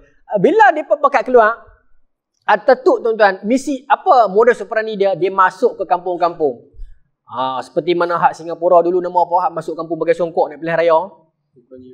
Lee Kuan Yew kan. Dia buat lagu tu. Dia masuk ke kampung-kampung, dia menyebarkan mesej jihad, dia lah yang nak bawa balik Uthmaniyah naik. Masa tu point dia adalah, masa tu slogan dia nak kembali mengangkat khilafah Islam. Dia tak bercakap tentang Turki, dia bercakap tentang Islam pada masa tu. Bohong, sebab lepas tu dia akan cakap pasal Turki. Tapi itulah dia, Ataturk ni the real politician. Ya. Dan tuan-tuan dalam sejarah menyebutkan bagaimana dia masuk ke kampung-kampung, cakap tentang agama, bahkan dia boleh bagi khutbah Jumaat spontan. Ustaz-ustaz pun tak boleh buat kadang-kadang. Dia boleh masuk pergi lawan perang semua ni, dia boleh naik masuk kampung, jumpa tutup imam, orang jemput dah khutbah, dia boleh naik bagi khutbah Jumaat spontan. Setakat 1-2 dalil ittaqullah tu dia boleh Ataturk. Kan? Nah, jadi dia telah mendapat pengaruh, dia telah mendapat tempat dalam hati orang Islam Turki, termasuk orang-orang, maaf sebut, geng-geng ulama pada peringkat awal. Nah, walaupun lepas tu ulama lah yang paling banyak dia hantam. Tetapi kita tak boleh berbohong, orang Turki sampai hari ni sayang kat dia. Betul tak? Walaupun sampai hari ni dia pun masih sayang dia sebagai bapa. Saya tak tahulah, saya tak nak pergi Turki. Tetapi dia berjuang peringkat awal, cuma wilayah yang dia tuntut cuma wilayah koheren. Maksudnya dia nak kawasan yang berkongsi ras, berkongsi geografi, berkongsi budaya, berkongsi bangsa. Itu yang dia tuntut. Yang lebih pada tu dia tak heran. Palestin dia tak bercakap betul. Maka itu menyebabkan British, Perancis, Israel ni tak heran kat dia lah. Ikut skor dia. Baik, satu. Yang kedua, negara-negara lain yang baru hilang mak ni nak pergi ke mana ni? Ni kita di Nusantara, Saudi, Lebanon, Syria, Iraq, Mesir, nak pergi ke mana ni? Iran antaranya. Tahun 25 berlaku revolusi. Tahun 25 Raja Qajar di Iran telah digulingkan oleh rejim Reza Pahlavi. Tahun 25 tu ingat? Tahu setahun lepas tu. Tuan tengok. Sebelum itu Raja Qajar menghadapi revolusi rimba, geng-geng Afghani. Amerika masuk, Amerika gulingkan Raja Qajar. Sedangkan Raja Qajar tu geng dia, tapi dia tengok tak boleh pakai. Maka sebelum digulingkan oleh geng Afghani, dia gulingkan dulu, dia lantik boneka dia naik, iaitu Reza Pahlavi. Beza Reza Pahlavi dengan Ataturk apa? Ataturk tak isytihar raja. Ataturk isytihar diri dia presiden. Ya? Dia merancang, Allah merancang. Perancangan Allah yang terbaik. Disebabkan dia isytihar dia presiden, hari ini kita dapat jumpa lelaki yang bernama Erdogan. Kalau dia isytihar dia raja, seperti mana Reza Pahlavi buat, rejim monarki, mungkin hari ini anak cucu dia lah yang jadi penguasa di Turki. Saya komen benda ni tuan-tuan, ada orang marah saya, dia pandai-pandai dia ni, dia lah hitam, orang komen kat Facebook, orang ajak nanti. Kita dah dia bukan keturunan raja. Siapa dia nak mengaku raja? Mai mana keturunan raja tuan-tuan? Reza Pahlavi bukan keturunan raja. Ali Pasha bukan keturunan raja. Ali Pasha dihantar ke Mesir pada Menasu, dia membentuk monarki dia sendiri, Kedif. Kemudian siapa lagi? Amanullah Khan di Afghanistan, bukan raja semua ni. Sharif Hussein di Mekah, dia nak jadi raja lepas pada tu. Maka bukan tentu ada darah raja, bukan korek-korek, bukan toreh-toreh dia tulis raja. Goreh di sini raja, dah. Darah kuning saya kata. Dah. Tapi itulah kadang-kadang orang emosi tu, tak apalah, terima lah. Kalau saya handsome sikit mungkin orang tak kata begitu kan. Baik, saya sambung tuan-tuan. Itu saya tak kata dia baik, saya kata itu perancangan Allah. Baik. Tetapi bila naik Reza Pahlavi, dia tengok Ataturk dah buat sekular. So dia mengasaskan monarki tetapi pro-sekularis. Baik. Dan masa tu tuan-tuan jangan terkejut, di Iran, di Afghanistan pada masa tu Amanullah Khan nama dia. Masa tu Afghanistan India kan dia lebih kurang ya. Wahabi mula dicetak ke India. Tapi tak berjaya pada masa tu, ada pergaduhan dan dia terpisah menjadi dua geng, satu jadi Dioban, satu Wahabi balik ke Saudi balik. Tapi pokoknya adalah masing-masing model cuba nak mengeksport pengaruh dia. Itu saya nak abang nanya. Geng progresif nak pi, geng radikal nak pi, geng konservatif ni Wahabi pun nak pi. Semua pakat nak eksport pengaruh. Sampai ke tanah Melayu tuan-tuan, kita akan pi nanti geng kaum muda, krisis kaum muda tu yang tu lah. Baik. Lepas tu apa berlaku? Di Iran dan di Afghanistan pada masa tu pemimpin sekular tegar, Reza Pahlavi dengan Amanullah Khan, maka menyebabkan apa yang berlaku tuan-tuan? Larangan menyimpan janggut, larangan memakai tudung, kemudian pengajian Quran dalam bahasa Arab tak boleh dah. Ini berlaku di Iran dan berlaku di Afghanistan pasca tahun 24. Ironinya tuan-tuan, hari ini dua negara itulah yang paling kerah pula di sudut keagamaan. Dulunya kalau di Iran tak simpan janggut, kena simpan, kena buang janggut, kalau tidak kena bukui. Sekarang di Iran kena simpan janggut, kalau cukup kena bukui sekali. Dulunya di Afghanistan tak boleh pakai serban. Kalau pakai serban, mereka akan protes, mereka akan tengok apa kelayakan hang untuk pakai serban. Hari ini kalau tak pakai serban, kena balik, kena kecam pula. Jadi terkalih bagaimana Allah mengubah manusia tengok. Nah, sebab tu kita jangan sangka, tak boleh, itu jadi panjang, tu jadi ceramah pula. Saya nak perabihat NATO ni. Nak perabihat saya punya ni, cepat-cepat. Jadi ketang ni. Baik. Ada diapit oleh dua orang yang hebat ni, dia macam sikit. Baik. Tuan-tuan, boleh ke dekat tu, boleh ke tuan-tuan? Saya takut, motor saya benar-benar saya terlepas. Sepak lah. Okey. Kemudian dalam kekalutan itu masing-masing model nak dipakai. Okey, model Afghani. Saya faham Afghani ni ada orang suka, ada orang tak suka. Dia kaitkan dengan Freemason dan sebagainya, kita tak nafi benda tu. Baik. Tetapi anak-anak murid dia yang datang kemudian memperkembangkan idea dia. Mailah Syed Qutub, mailah Muhammad Abduh, mailah Rashid Ridha di Syria, mula memperkembangkan teori-teori negara bangsa, teori-teori pan-Islamism. Cubaan untuk kita masuk dalam demokrasi. Kita tak boleh bercakap di luar. Kita pompang di luar. Khilafah. Mai pilihan raya kita pun tak masuk. Kita pun tak cuba nak masuk politik. Maka kita bercakap politik kosong. Maka datanglah model ini. Rashid Ridha buat model. Kemudian tahun 28 membentuk Ikhwanul Muslimin. Cuba nak seimbangkan dengan politik demokrasi yang sedang marak pada masa itu. Maka dibentuk Imam Hassan Al-Banna tahun 28. Dalam kekalutan semua tu tuan-tuan, 1930 yang tadi Ustaz Manis tunjuk tu, Abdul Aziz As-Saud, dia mula memakai gelaran raja. Ini seorang lagi. Mana ketuanan raja ada. Dia mula memakai gelaran sultan, gelaran raja. Bila dia pakai gelaran raja tahun 30, nanti Saudi merdeka tahun 32. Bila dia pakai gelaran raja, dia nak bangunkanlah Saudi. Yang ni saya takut sensitif ni, tapi tak bawa kot. Sini semua okey kan? Saya dengar kata Majlis Sembilan ni semua jenis okey. Semua jenis open kan? Tahun 1930, pasca Sultan Abdul Aziz As-Saud ni dia pakai gelaran raja, maka apa yang berlaku adalah dia nak memodenkan Turki. Saudi. Dia nak memodenkan Saudi dan nak buat pembangunan lah. Dia dihalang oleh geng-geng Badui di dalam daratan di Hijaz dan Najaf ni. Sebab apa? Tuan-tuan, minta maaf sebab ini sejarah tuan. Sebab geng-geng Badui di hulu-hulu kampung dekat wilayah Arab ni mengatakan Abdul Aziz As-Saud telah buat kerja bid'ah. Dia yang awal tok nenek moyang dia yang mempopularkan istilah bid'ah, akhirnya dia yang dibid'ahkan oleh anak-anak murid dia sendiri. Ini yang berlaku tuan-tuan. Perang Wahabi versus Wahabi. Kerana Wahabi tak cukup Wahabi. Betul tuan-tuan, minta maaf sebut. Jadi macam forum Wahabi pula. Saya tidak ada masalah dengan Wahabi pula ni. 1930-an berlaku. 1930 lebih tepat. Nah, kerana geng-geng Badui, geng Ikhwani, bukan Ikhwan Muslimin. Ikhwani ni geng yang dibentuk bila mana Muhammad bin Abdul Wahab dengan geng-geng yang awal dulu pi kat kampung-kampung Badui ni mendidik depa tentang tauhid, ajak depa tentang kesyirikan, ajak depa tentang bid'ah. Depa ni pegang sungguh-sungguh. Yang lain semua bid'ah, kan? Kullu bid'atin dhalalah, semua bagi tahu tu. Depa pegang sungguh-sungguh, ambil atas literal. Lepas tu bila anak cucu dia Abdul Aziz As-Saud mula nak buat pembangunan, pemodenan, mula nak buat jenama sebagai seorang sultan dan raja, maka geng-geng ni bangkit kata hang dah buat kerja bid'ah. Maka pertempuran berlaku antara Wahabi versus Wahabi tahun 1930.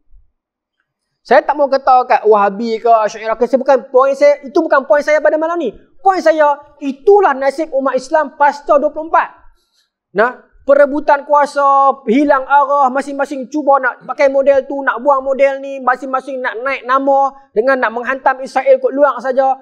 Itu yang berlaku kepada umat Islam pada masa tu. Geng-geng Afghani punya pemikiran, bukan Afghani tak ada masa ni, tapi pengaruh pan-Islamism dieksport keluar sampai ke Nusantara. Baliklah geng-geng Syekh Said Al-Hadi, Syekh Tahir Jalaluddin, mereka ni buatlah terjemah kitab Urwatul Wusta, Bok Mai cetak balik, kemudian berlaku pergelutan pula dengan kaum-kaum tua di Nusantara.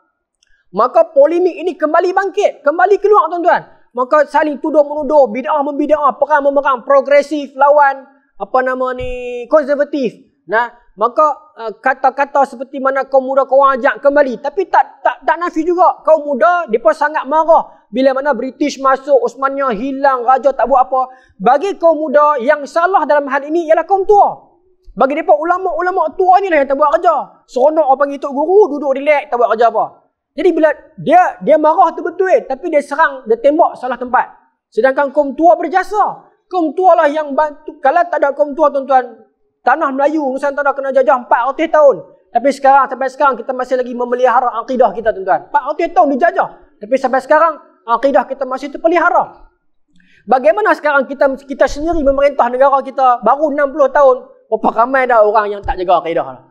Ya? Jawi bertahan berapa ratus tahun walaupun dalam keadaan penjajah yang rule negara kita. Sekarang kita rule negara kita sendiri. Siapa yang bunuh Jawi itu sebenarnya? Itu yang kita kena pedomankan. Tuan-tuan, maka polemik tikam-menikam, serang-menyerang terus berlaku. Itulah nasib umat Islam pasca Uthmaniyah. Masing-masing cuba menikam kawan dia untuk naik. Masing-masing cuba memacakkan bendera sendiri. Akhirnya tuan-tuan, nasib Palestin cuma jadi sentimen. Cuma jadi modal perkakas politik. Setiap kali datang musim-musim untuk mereka lobby diri sendiri, mereka akan mengatakan mereka lah hero Palestin. Mereka lah yang bakal mengusir Israel. Tetapi saban kali itu tidak berlaku. Palestin terus kekal dalam keadaan ditindas dan ditekan. Akhirnya Palestin bangkit dengan sendirinya. Tetapi nasib para pemimpin Arab dan juga, saya tak mahu kata Arab sajalah, Islam yang lain berterusan begitu. Akibat kerana apa? Kerana mereka kehilangan punca, tenggelam. Kerana sepanjang kemegahan zaman Islam memimpin dunia, kita banyak khazanah-khazanah kitab-kitab fiqh, kitab-kitab sirah, kitab-kitab tauhid. Tetapi kita kurang membicarakan tentang kerajaan dan pentadbiran. Kita kurang berkritikal, menyebabkan akhirnya bila datang Eropah, tuan-tuan, Eropah keluar dalam revolusi wong kenderung dalam istilah Jerman. Dia kata, geng-geng Eropah keluar beramai-ramai. Pada masa itu orang-orang Uthmaniyah tercengang. Rupanya Eropah ada meriam. Selama sebelum itu mereka sangka Eropah tak ada apa. Akhirnya sekali Eropah keluar dengan kelengkapan yang dahsyat dalam perang 1878 Napoleon, maka barulah orang Arab tersedar sebenarnya kita telah pun ditinggalkan zaman. Itu nasib umat Islam pada masa itu. Dia rasa dia dah hebat, tapi dia terlupa nak buka tingkap sebentar. Musuh di luar dah buat kelengkapan yang cukup power dah. Kalau dia mau buka tingkap sebentar dan tengok apa yang musuh sedang buat, baru dia tahu rupanya yang apa yang ada pada tangan dia tak cukup pun, tak ada apa pun. Wallahu ta'ala alam tuan-tuan. Alhamdulillah dah nota saya. Baik. Sebagai penutup tuan-tuan, saya nak minta izin nak tanya. Siapa dalam ni yang main paling jauh? Daripada mana abang? KL. Just for yang ni. Daripada Keramat untuk program ni saja. Allah Akbar. Ni saya nak hadiahkan buku saya. Silakan abang. Saya dah satu, saya nak bagi tulis nama. Silakan. Saya ada banyak di rumah, jadi saya bagi. Terima kasih mana? Terima kasih. Jadi maka dengan dua manifesto itu, maka legalah saya. Maka saya serahkan kembali kepada kanda saya. Assalamualaikum.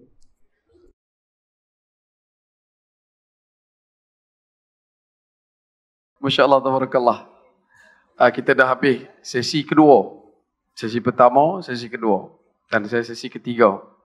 Saya cuma cari kata yang bakal ditelusuri untuk ditunjukkan pada tuan-tuan. Seperti yang dibawakan oleh Al-Fadil Ustaz Maneh daripada awal berkenaan dengan Khilafah Uthmaniyah. Jatuh bangunnya perjalanan seorang khalifah bernama Abdul Hamid kedua. Bagaimana namanya pernah diulang sebut di setiap mimbar di tanah ini. Kalau kita buka dalam rangkaian perjalanan umat Islam Nusantara, terutamanya di tanah Melayu, tuan-tuan akan terpaku pada ruang khutbah kedua. Kerana di situ adanya satu perkara yang dimandatkan dan diucap sebutkan setiap kali bila mana kita datang ke masjid untuk solat Jumaat. Iaitu doa kepada Amirul Mukminin, doa kepada sang khalifah, doa kepada sang sultan. Dulu nama Abdul Hamid kedua ini disebut di setiap mimbar di tanah ini. Yang kita duk baca doa ke bawah duli yang maha mulia, Seri Paduka Baginda. Dan pada waktu dulu ini, di zaman 1299 sampailah 1924, nama khalifah umat Islam disebut. Dan sebab itulah diteruskan sampai hari ini. Bahkan kata sebahagian pengkaji ahli sejarah, Sehingga kan perkataan ke bawah duli yang maha mulia Sri Paduka Baginda itu adalah gelar panggil yang dinobat tabalkan oleh Kesultanan Osmaniyah kepada orang kita di tanah ini. Yang Sultan kita duk dapat nama ke bawah duli yang maha mulia Sri Paduka Baginda itu datang daripada kerajaan Islam Osmaniyah. Dan tak boleh kita nak elakkan untuk kita duduk dalam kepompong faham kita Turki yang berkejauhan berpuluh ribu kilometer itu tidak ada kena-mengena dengan kita. Mereka adalah satu gagasan pembinaan kerajaan yang sisanya tumpah limpahnya sampai ke tanah ini. Tetapi disebabkan apa yang disebutkan tadi oleh Al-Fadhil Ustaz Manis dan juga Al-Fadhil Ustaz Ibn Rijal, bagaimana karakter, struktur, kerangka yang dibenamkan, didoktrinisasikan kepada masyarakat umat sejak daripada kejatuhan Osmaniyah sampai sekarang, kita merasakan kita adalah satu orang yang jauh dan asing dengan Osmaniyah. Sedangkan tidak. Bahkan bukan dekat kita saja rasa asing. Di sana pun rasa asing. Orang Turki pun tak kenal dan tak tahu kata kewujudan kita. Dan hari ini, perlu untuk kita ambil ingatkan kembali. Menuju ke 100 tahun. Tahun ni tahun ke-99 tuan-tuan. Tahun depan dah cukup 100. Bahkan berlegar di luar sana berkenaan dengan Mujaddid. Akan muncul seorang lelaki ataupun seorang ketua yang akan menjadi pembela umat Islam secara keseluruhan. Dengan keadaan lambung ombak gelombang masyarakat ummah hari ini agak-agak dekat siapa jari kita akan tudingkan untuk diangkat menjadi khalifah. Dan siapakah lelaki itu yang bakal dan mampu untuk menggalas satu benih tanggung yang dinamakan sebagai Mujaddid. Dan ini adalah satu perkara yang saya rasakan yang kita nak bawakan dan kita nak jemur diangkan di depan tuan-tuan supaya tuan-tuan lihat adakah ini yang disebutkan sebagai kebangkitan selepas daripada kejatuhan Osmaniyah. Kemudian dalam ruang yang terakhir ini juga, apa yang kita nak bawakan kepada tuan-tuan, bahawasanya perjalanan satu kerajaan ini adalah satu perjalanan yang cukup lama. Nilainya daripada 1299 berakhir 3 Mac 1924, 625 tahun. Dengan ada up down dia, dengan ada turun naiknya, bagaimana penentangan yang berlaku daripada masyarakat terbanyak kepada kerajaan, daripada kelompok yang ada dalam kerajaan sendiri yang bersusah payah untuk mengangkat sendiri kerajaan Osmaniyah, daripada jalur keadaan yang mereka cuma berpusat paling tidaklah daripada kejatuhan yang terawal selepas daripada Sultan Murad datang anaknya Muhammad Al-Fatih membuka Konstantinopel 1453 dalam ruang dan waktu yang sama belum sempat 40 tahun akhirnya Andalus jatuh, dan dalam waktu yang sama juga absorb impact berlaku di dalam kerajaan Osmaniyah bila mana domino effect daripada kejatuhan Andalusia melebar dan menyebar ke arah India. Goa jatuh 1509. Tak cukup dengan itu, diluncurkan terakhir di telapak kaki hujung Asia, iaitu Melaka Darul Islam 1511. Dan seluruh perjalanan kita itu berada pada sisi jelingan dan kerlingan khilafah Osmaniyah. Tuan-tuan, kalau kita ambil sedikit ruang dalam renung terdalam untuk kita bawakan satu nilai faham bahawasanya kita ini sudah pun termasuk dalam satu perkara yang berlaku di Osmaniyah itu sendiri. Tuan-tuan kena faham, segala apa yang disebutkan oleh Ustaz Ibn Rijal dan juga Ustaz Manis tadi, dasar pecah perintah yang berlaku di Osmaniyah juga di copy paste kepada semua negara yang bernaung di bawah kerajaan Osmaniyah, termasuk tanah ini. Maka disitulah munculnya kedaerahannya masing-masing, komunitinya masing-masing, kenegeriannya masing-masing, kenegaraannya masing-masing, dan akhirnya ketaasuban ke atas benderanya, ketaasuban ke atas kelompoknya memekar segar dalam diri masing-masing. Sehingga wujud dalam diri setiap individu Islam, kalau benda tu berlaku di Indonesia sebagai contoh, oh itu Indonesia. Kalau benda tu berlaku di Pakistan, oh itu Pakistan. Kalau benda tu berlaku di Turki, oh itu Turki. Tidak ada nilai yang dikatakan cubit paha kanan, paha kiri terasa. Kenapa? Sebab mandat itu telah pun dijalankan sejak daripada 99 tahun yang lepas. Tetapi perlu untuk kita ingatkan kembali, dia bukan hanya bermula pada titik 3 Mac. Paling tidak apa macam Ustaz Abang tadi 1757 dah boleh jadi dah era kejatuhan Osmaniyah itu sendiri.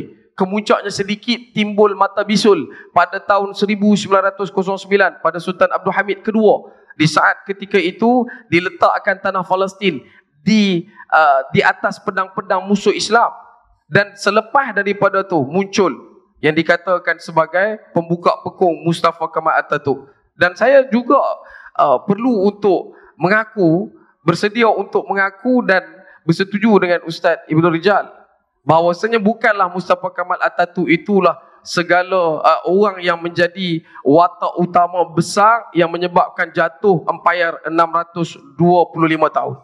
Yang Uthmaniyah pada ketika itu juga menaungi 30 buah negara yang ada di kawasan sekitar Eropah, sehingga kan disebutkan Uthmaniyah itu adalah kerajaan yang mewarisi kerajaan Rom dan kerajaan Islam. Luas 23 juta kilometer dalam satu rangkaian takluk yang begitu besar. Bagaimana nilai politik dalamannya juga besar. Sebab itu perlu untuk kita faham hadam kan. Sekiranya satu orang itu diberikan tanggungjawab besar, maka ujian yang akan menempel, ujian yang akan menghampirkan diri kepada dia juga adalah ujian besar. Seperti kata bapak menakan Spiderman dekat Spiderman kan, bila kamu ada a big power, you will gain the big responsibility. Bila mana kamu ada kuasa yang besar, maka kamu juga akan diberikan ujian yang besar, tanggungjawab yang besar. Cuma daripada nuansa yang ditimbulkan, saya lebih suka untuk melihat pada satu kepompong kecil, iaitu kalau kita imbas kembalilah daripada 1258 jatuh Abbasiyah, kemudian barulah penaklukan naik semula Uthmaniyah. Hasil daripada seluruh kejatuhan, baik daripada awal zaman selepas daripada Khulafa' Ar-Rasyidin, ia adalah berkenaan dengan cinta.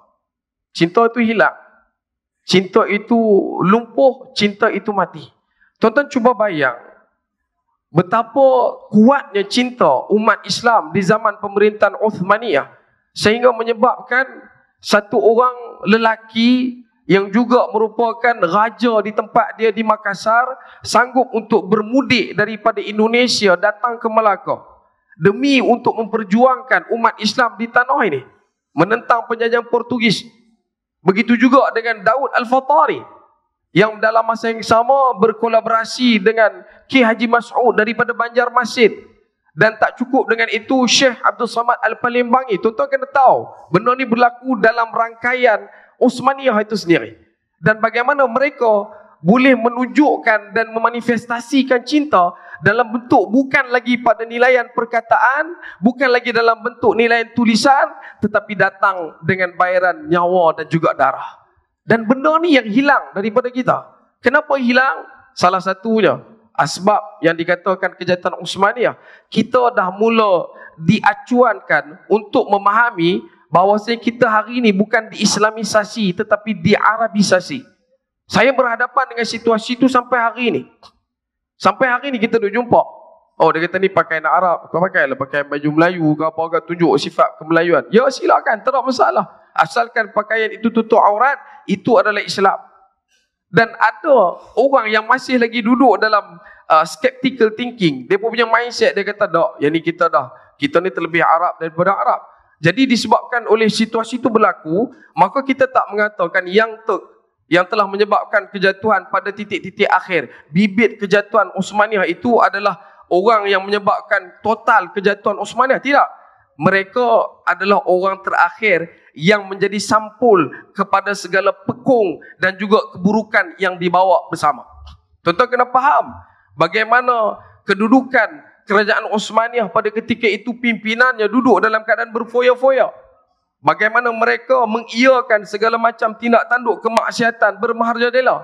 Duduk dalam keadaan yang kita nampak pada sequel yang ruang Mustafa Kamal Atatürk dikatakan berdansa di khalayak ramai, itu bukan hanya berlaku di zaman Mustafa Kamal Atatürk, bahkan sebelum daripada itu.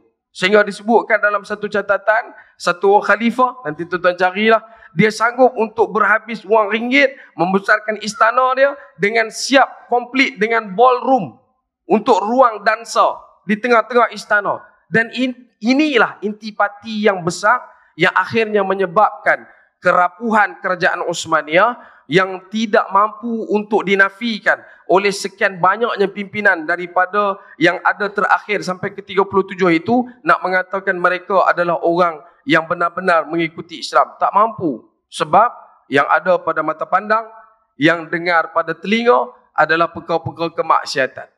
Dan kita juga faham dengan situasi yang berlaku di Uthmaniyah itu, di Turki itu, bagaimana bila kita sudah pun menyerahkan leher kepada pedang-pedang musuh, kita akan sanggup dan terpaksa buat apa saja yang telah pun digaris pandukan oleh musuh. Sebab itu tak jadi satu kepelikan sehingga muncul Adnan Menderes yang telah mengembalikan azan ke dalam bahasa Arab. Kalau dulu kalimahnya Allahu Akbar, Allahu Akbar, tetapi ketika mana jatuh Uthmaniyah, jatuh kekhalifahan 3/3 1924, maka dilancarkan untuk azan dalam bahasa Turki, disebabkan yang tadi itu, keasabihan yang melampau, keta'asuban ke atas nilai bangsa, keta'asuban ke atas nilai bahasa, melangkaui daripada apa yang Allah Ta'ala titah perintahkan. Maka Allahu Akbar tak didengar, yang dengarnya tanre uludur, tanre uludur. Betul tak? Tapi tak ada anak kita pi tak ada. Kan? Tu tak masuk lagi dengan hak yang mengucap sampai belakang dia bunyi apa tapacak. Dia bunyi tapacak belakang. Saya terlupa dah tu. Kita tahu bunyi tapacak tu je. Yang mengucap boleh bertukar. Bahkan barang siapa yang memakai serban akan dikenakan satu hukuman bersamaan dengan 300 lira. Duit kita lebih kurang 200 lebih, 217 ringgit. Tu tak pakai serban pasal takut kena zaman lah tu. Kan? Sekali ingat cakap tu. Sebab tu bila sebut kata situasi ni, mereka bukan lagi duduk dalam kepompong kecil, tetapi sudah pun ditonjolkan kepada masyarakat umum berkenaan dengan perkara yang dikatakan tentang kejatuhan Uthmaniyah. Seberbalik kepada poin yang kedua, berkenaan dengan jatuhnya Uthmaniyah, adalah disebabkan oleh yang pertama, yang keduanya adalah disebabkan oleh tiada perluasan bau. Disebabkan banyaknya negara di bawah kerajaan Uthmaniyah, di situ wujud pertelingkahan pertemuan dan bagaimana mereka berusaha keras untuk mengangkat pimpinan-pimpinan mereka, dan akhirnya tumpuan khusus oleh kerajaan Uthmaniyah untuk melakukan perluasan bau tidak kesampaian. Tak boleh lagi lah untuk expand pasal masalah dalam tu belum lagi selesai. Bagaimana hiruk pikuknya, ketenteraannya, Janissary tidak lagi diberikan mandat yang serupa seperti mana terdahulu, dan begitu juga yang seterusnya, tiada kemajuan dalam ilmu dan penciptaan-penciptaan baru. Mana tidaknya disebutkan dalam satu catatan, kerajaan Uthmaniyah juga pernah mengharamkan printer. Pasal kita printer lah. Dia dulu hak yang tu dia salin cetak, dia akan cop tu. Hak tu diharamkan. Dan ada asas pengharaman tu kita tengok sebab dia takut nanti ada merubah ayat dan sebagainya, dan itu akan memberikan defek yang lebih berat. Tetapi disebabkan oleh globalisasi yang berlaku dalam kerajaan Uthmaniyah, yang akhirnya ketinggalan jauh daripada apa yang telah dimiliki oleh sekian banyaknya negara-negara barat, benda itu menyebabkan kelumpuhan dan kerapuhan kerajaan Uthmaniyah itu sendiri secara tidak langsung. Kemudian seterusnya, dalam waktu yang sama, perancangan Yahudi, yang ini tidak dapat tolak. Perancangan Yahudi adalah satu perkara yang memang berada pada setiap kunjungan perjalanan umat Islam sejak daripada zaman Nabi SAW di Mekah 13 tahun, masuk tahun ke-14 kenabian, malam Nabi hijrah 27 bulan Safar, hari Khamis malam Jumaat, sampailah ke bila-bila, walan tarda, mereka takkan pernah reda, dan mereka sentiasa untuk menyelinap masuk, memastikan kita tidak menjadi orang yang kekal utuh dan juga duduk dalam keadaan kukuh memegang kalimah sami'na wa ata'na. Dan itu yang berlaku bukan hanya pada Uthmaniyah, tetapi juga dalam sekian banyaknya rangkaian empayar-empayar Islam. Kemudian betapa dahsyatnya perancangan Yahudi, wujud satu nama, Shabtai Zivi, satu orang yang pada asalnya duduk dalam keadaan menerima keimanan dan akhirnya kembali kepada ajaran-ajaran Yahudi yang mereka telah pun lama mengalami, dan mereka menjalankan gerakan-gerakan yang tersembunyi untuk menyerang daripada dalam. Dan pasti jawapan untuk melumpuhkan dan meruntuhkan Islam tidak perlu kepada kekuatan senjata yang mega. Tak perlu kepada kekuatan bala tentera yang mampu melingkari seluruh dunia, tetapi cukup dengan menjadikan golongan yang mukmin, golongan yang muslim berada di kalangan mereka itu golongan-golongan munafikin. Dan itu yang berlaku pada hari ini, sehingga dimandatkan kepada kita kelompok-kelompok ini datang dengan wajahnya wajah agama, pakaiannya pakaian agama, dia punya percakapan ada nilai agama, tetapi berdiri pada titik yang mewakili liberal, mewakili plural, mewakili sekular, mampu mengatakan semua agama menuju kebenaran, wal'iyadzubillah, mampu mengatakan kamu jadilah orang baik, duduk dalam mana agama pun kamu tetap akan ke syurga. Ini adalah satu perkara yang bertentangan dengan hukum Allah Subhanahu Wa Taala. Tetapi nak bagi tahu, bukan takat benda tu berlaku di zaman Uthmaniyah, berlegar dan malar segar sampai bila-bila. Cuma kita ni yang nak kena faham, kita ni yang nak kena kritikal, kita ni yang nak kena recheck balik, adakah benar mereka ini adalah orang yang nak membangunkan ataupun orang yang nak membenamkan Islam. Kemudian yang seterusnya, antara yang disebutkan sebagai penjajahan dan juga perluasan kuasa yang dilakukan oleh orang-orang barat, mana tidaknya Uthmaniyah berdiri pada rangka selepas daripada 1511 sebagai contoh menuju ke tahun 1924 sebagai satu entiti yang hanya merangkumi kawasan sebahagian di Eropah dan juga di kawasan Turki itu sendiri, dan tidak ada lagi naungan yang berpencak di sebarang belahan dunia. Di belah kita tak ada sampai ke Aceh, mana tidaknya selepas Melaka jatuh 1511, gerakan diteruskan oleh Spanyol sampai ke Mindanao, jatuh apa nama Filipina 1595, tukar nama Fi Amanillah jadi Manila, yang tinggal cuma Kota Batu, hak tu saja masih lagi nama kita. Jambangan Bunga dikenal sebagai Zamboanga. Kita kalau sebut nama tempat Jambangan Bunga kita tak tahu. Proses sama macam mana Spanyol buat di Andalus. Kita kenal Getafe, tapi kita tak kenal nama Getafe sebenar, Jannatul Arifin. Kita tahu berkenaan dengan perjalanan Gibraltar, tetapi kita tak tahu itu adalah Jabal Tariq yang hari ini juga digelar. Ada satu bukit di bahagian belakang Kota Alhambra di kawasan Teluk itu, namanya Puerto del Suspiro El Moro. Ulang. Dia stop tentu tu, kan? Dia nak tarik nafas sebenarnya. Puerto del Suspiro del Moro adalah bukti kejatuhan Raja Abu Abdillah yang ke-12 di Andalus. Bila? 1492. Yang ni yang kata kerajaan Islam Andalus tu.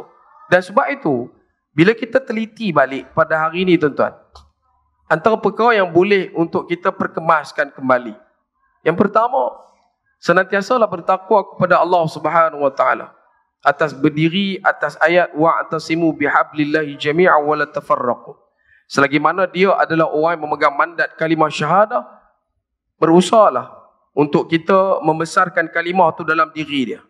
Walaupun orang tu adalah datang daripada nilai pendosa, walaupun orang tu adalah orang yang duduk dalam keadaan tidak mengamalkan Islam seperti mana sepatut adanya, tetapi disebabkan dia adalah orang mengucapkan kalimah la ilaha illallah, maka haram darah dia bagi kita. Maka kita pula kena usaha untuk ajak dia, ajar dia, supaya dia boleh membesarkan kalimah dalam diri. Yang kedua, antara benda yang kita nak sebutkan, dia punya point berkenaan dengan kejatuhan Uthmaniyah dan juga perjalanan umat pada hari ini. Jadilah satu orang yang melihat semua manusia sebagai orang yang layak ke syurga, dan kita belum. Kita belum tentu. Sebab kalau kita ada sifat ini, sifat cinta ini seperti mana ulama terdahulu, tuan-tuan akan merasai bagaimana kebaikan Allah Subhanahu Wa Taala limpah curahkan kepada kita. Dan kita hari ini duduk dalam kesian Allah atas kita. Ar-Rahman dan Ar-Rahim. Allah yang maha pemurah lagi maha penyayang. Allah yang maha mengasihani. Yang kita duduk dalam kebaikan sampai hari ini. Boleh hirup nafas dalam bulan Sya'ban. Menunggu hari saja datang Ramadan. Adalah dikarenakan limpah kurnia Ar-Rahman dan Ar-Rahim. Tapi kalau kita masih lagi lupa, kita masih lagi tak malu untuk mengucapkan syukur kepada Allah, dan kita masih lagi merasakan kita ni adalah orang yang aku ni kira syurga dah kot, orang lain belum tentu, maka selama itulah kita akan berada dalam kedudukan yang seperti mana kata guru saya, seperti ketam Melayu. Kalau ketam bangsa lain dia tak sama. Ketam ni kalau kita buat dalam timba, dia akan ragas keluar. Kalau ketam bangsa lain, ada satu ketam doakan nak keluar, ketam lain nanti dia akan tolak bagi keluar. Yang tu ketam. Balik jangan nak pergi beli 3-4 ekor, pergi tengok pula. Oh ni ketam bangsa lain, ni ketam Melayu pula. Ketam Melayu kalau sekok dah duduk di tobiak, tahu tobiak? Kalau duduk di birai, mulut, timba tu, hak bawah ni nanti dia tarik. Hak bawah nanti dia tarik. Sebab apa? Sebab sifat keakuan tadi tu, yang saya sebut awal. Bila mana kita dah dipecahkan, kita dah dibelahkan, kita dah diluluh lantahkan, maka benda tu menyebabkan kita tidak ada lagi rasa jamaah. Dan sebab itu tuan-tuan, dalam ruang yang terakhir ini, apa yang saya nak sebutkan, kena faham dan kena ingat. Utsmaniyah itu adalah satu perjalanan yang Allah Ta'ala hidangkan kepada kita pada kalam yang Allah Ta'ala sebutkan bahawasanya setiap kerajaan ni akan ada waktu turun naik dia. Ibn Khaldun juga menyatakan perkara yang sama. Dan antara benda yang perlu untuk kita ambil ingat, satu kerajaan bila dia melalui satu fasa yang berat, dia akan melahirkan orang yang hebat. Bila mana dia melahirkan orang yang hebat akan melahirkan suasana yang senang. Masalah dia bila suasana senang, dia melahirkan pemimpin-pemimpin yang lemah. Bila datang pemimpin yang lemah, maka pemimpin yang lemah ini tadi akan melahirkan ataupun akan mewujudkan satu masa yang amat-amat buruk. Dan pada ketika itulah fasa yang kita boleh ambil pada hari ini, mungkin kita pada ruang itu. Tapi tidaklah menjadi satu perkara yang kata memadamkan seluruh kebaikan, tidak. Abbasiyah juga selepas dibantai oleh Mogul, disebutkan Imam Auza'i bahawasanya mereka orang-orang Abbasiyah pada waktu tu kata Islam tak ada dah. Lepas ni Islam tak ada dah. Mana tidak aja 1 juta di Baghdad selesai. Orang tak pergi ke Baghdad ratus tahun. Setiap tengkorak dikeluarkan dan disusun bentuk piramid. Sampai depa orang Abbasiyah pada waktu tu kata tak ada dah, Islam habis dah. Islam habis dah. Dan kita hari ni dalam ruang ghuzwah yang berbeza, bukan lagi ghuzwah dengan peperangan pedang dan sebagainya, tetapi fikir, kita pun rasa macam tu dah tuan-tuan. Macam mana dengan keadaan masyarakat kita hari ini yang memandang akidah sebagai satu perkara yang hanya perlu untuk ditunjukkan di IC semata-mata, yang hanya perlu ditunjukkan pada 3 situasi kelahiran, perkahwinan, kematian. Maka kita doa habislah Islam lepas ni tak ada dah. Tetapi ketahuilah Allah Subhanahu wa Ta'ala yang Maha Pemurah lagi Maha Penyayang pastinya akan terus bersama dengan orang-orang yang beriman. Dan hakikat orang beriman ini, Allah Subhanahu wa Ta'ala pasti akan memberikan bantuan kerana sentiasa diberikan kebaikan oleh Allah Subhanahu wa Ta'ala bagi sesiapa yang sentiasa mengangkat, mengesahkan, mentauhidkan Allah Subhanahu wa Ta'ala. Jadi dalam pasal yang terakhir ini, sebab dah mendekat pada waktu yang ditetapkan, saya terus kepada Ustaz Maneh untuk buat kesimpulan sebab disebutkan 5 minit. Betul? Jadi tekat tu dulu pada saya, yang ni kepada Ustaz Maneh untuk 5 minit. Dan Maggie Zat yang meletakkan takwaku di pundak dan di puncak, aku akan mengangkat kalian. Tuan-tuan, aku akan mengangkat kalian ke puncak. Maka kerajaan Utsmaniyah telah mengajar kita, kalau kamu jadi umat yang bawa yang ada ruh. Kalau kamu jadi imam yang baca ada ruh. Kalau kamu datang semayang sebagai jemaah makmum yang ada ruh. Kalau kamu sebagai perakam yang ada ruh. Kalau kamu sebagai daripada KL, keramat yang ada ruh. Balik elok bang, semoga selamat. Amin. Siapapun kita, pendakwah, asatiza, anak yang ada ruh, ayah yang ada ruh sebagai sifat keayahan. Kalau khalifah telah mengajar kita sifat ruh dalam kekhalifahan. Tuan-tuan, sebab tu saya pernah sebut mungkin, tuan-tuan pergi istana, Sallallahu Muhammad, istana yang harganya berjuta-juta, tapi tuan-tuan masuk istana dengan pakai kasut. Tuan-tuan masuk masjid, mungkin tak semahal bangunan istana, tapi tuan-tuan masuk masjid, buka kasut. Sebab apa tuan-tuan? Memuliakan rumah Allah. Sebab ini bangunan yang ada ruh, walaupun nilainya lebih murah berbanding bangunan mall dan sebagainya. Tuan-tuan masuk bangunan kotak-kotak tu, tentang apa? Jigsaw puzzle. Hak kotak-kotak tu lagi kira? Sallallahu Muhammad. Orang tak tahu, dia main pada Juh, dia nampak, dahsyatnya Masjid Sembilang ni. Kotak-kotak. Akhir zaman sungguh. Kan? Dia pun tak tahu rupanya Sunway. Sunway lagi mahal dari masjid. Tapi tuan-tuan masuk Sunway, tuan-tuan tak buka kasut. Marah pula orang sana UAE. Tuan-tuan nak bagi tahu bahawa ini bangunan yang ada roh. Jadi kerajaan Turki, pelajaran pertama, the lesson that we can learn is adalah moral of the story, jadilah orang yang sentiasa bawa roh sallallahu alaihi wasallam. Dalam rumah tangga, dalam keluarga, orang yang ada roh. Roh ni apa? Syiar yang kita rasa agama tu wujud. Satu.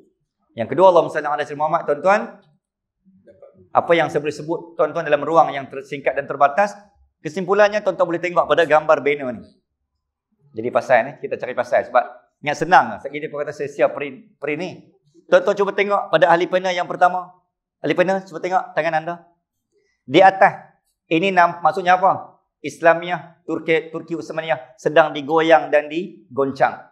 Masuk hak tengah ni. Hak tengah ni semakin rendah, lemah dan parah. Walaupun dalam banner nampak cerah.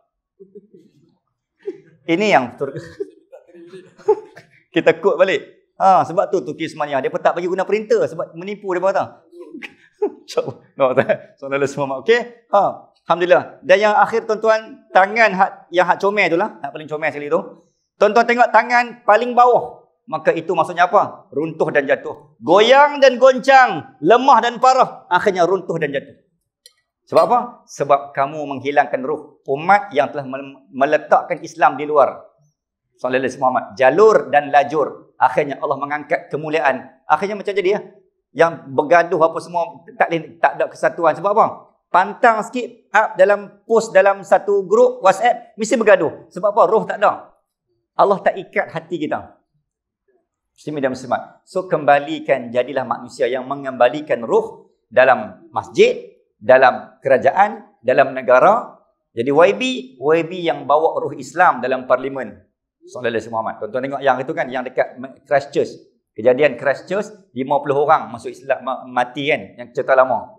Apa berlaku tuan-tuan? Sallallahu alaihi Muhammad, Presiden New Zealand bukan Islam, tapi dia pakai scarf dan dia mulakan parlimen dengan Quran bagi menghormati dan meraih YB ataupun kita kata Muslim Christchurch yang dibunuh. Kalau parlimen negara bukan Islam pun boleh mula dengan Quran, tuan-tuan. Parlimen kita ada tak buka dengan Islam? Buka dengan Quran dulu. Itu roh. Sallallahu alaihi Muhammad. Benarlah kata Muhammad Abduh, aku melihat Islam di negara bukan Muslim, tetapi aku tidak melihat aku melihat Islam di negara bukan Muslim, dan aku melihat Muslim di negara bukan Islam. Jadi kita Islam, tapi tak ada keislamannya. So kembalikan Islam dengan keislaman, mukmin dengan kemukminan, insan dengan keinsanan, hamba dengan kehambaan. Maka Ramadan dia memposisi balik insan dengan keinsanan, hamba dengan kehambaan, manusia kembali dengan sifat kemanusiaan. Itu yang menjadi tunjang kepada kerajaan Turki Utsmaniyah. Wallahu taala alam. Terima kasih pihak penganjur masjid. Mohon maaf ada salah silap. Assalamualaikum warahmatullahi wabarakatuh. Bismillahirrahmanirrahim. Assalamualaikum warahmatullahi wabarakatuh. 5 minit insya-Allah. Baik. Tuan-tuan, saya nak simpulkan di peringkat saya beginilah. Nabi SAW sebut dalam hadis seperti mana yang Fadil Ustaz Afifiddin sebut sebentar tadi tentang mujaddid. Innallaha yab'asu fi hadhil ummah. Allah akan membangkitkan kepada umat ini fi kulli mi'atin ra'sin. Fi ra'sin kulli mi'atin sanah. Allah akan mengangkat ke atas umat ini setiap kepala 100 tahun itu may yujaddidu laha dinaha. Sesiapa yang akan tajdid ni dia menghidup, dia bukan menghidupkan, dia macam reset. Bukanlah dia memperbaharui. Dia reset, dia motor reset. Saya tak tahu nak terjemah Melayu macam mana. Saya cuba nak terus Ustaz Fido cakap tadi sedap. Tak edit kat saya jadi laju pula. Slow balik. Barang siapa yang dia akan reset balik agama dia, dalam Fathul Bari, Ibn Hajar Al-Asqalani sebut kalimat man itu, isim mausul man, dia menunjukkan orang yang akan buat proses tajdid itu tidak semestinya individu. Dia boleh jadi kelompok dan satu geng lah, satu kelompok. Begitu juga yang disebut dalam beberapa penulisan yang lain. Imam Zahabi juga mengatakan benda yang sama. Dia mengatakan dia tak percaya kalau era-era hujung itu yang membangkitkan itu seorang. dia boleh jadi satu kelompok, satu taifah.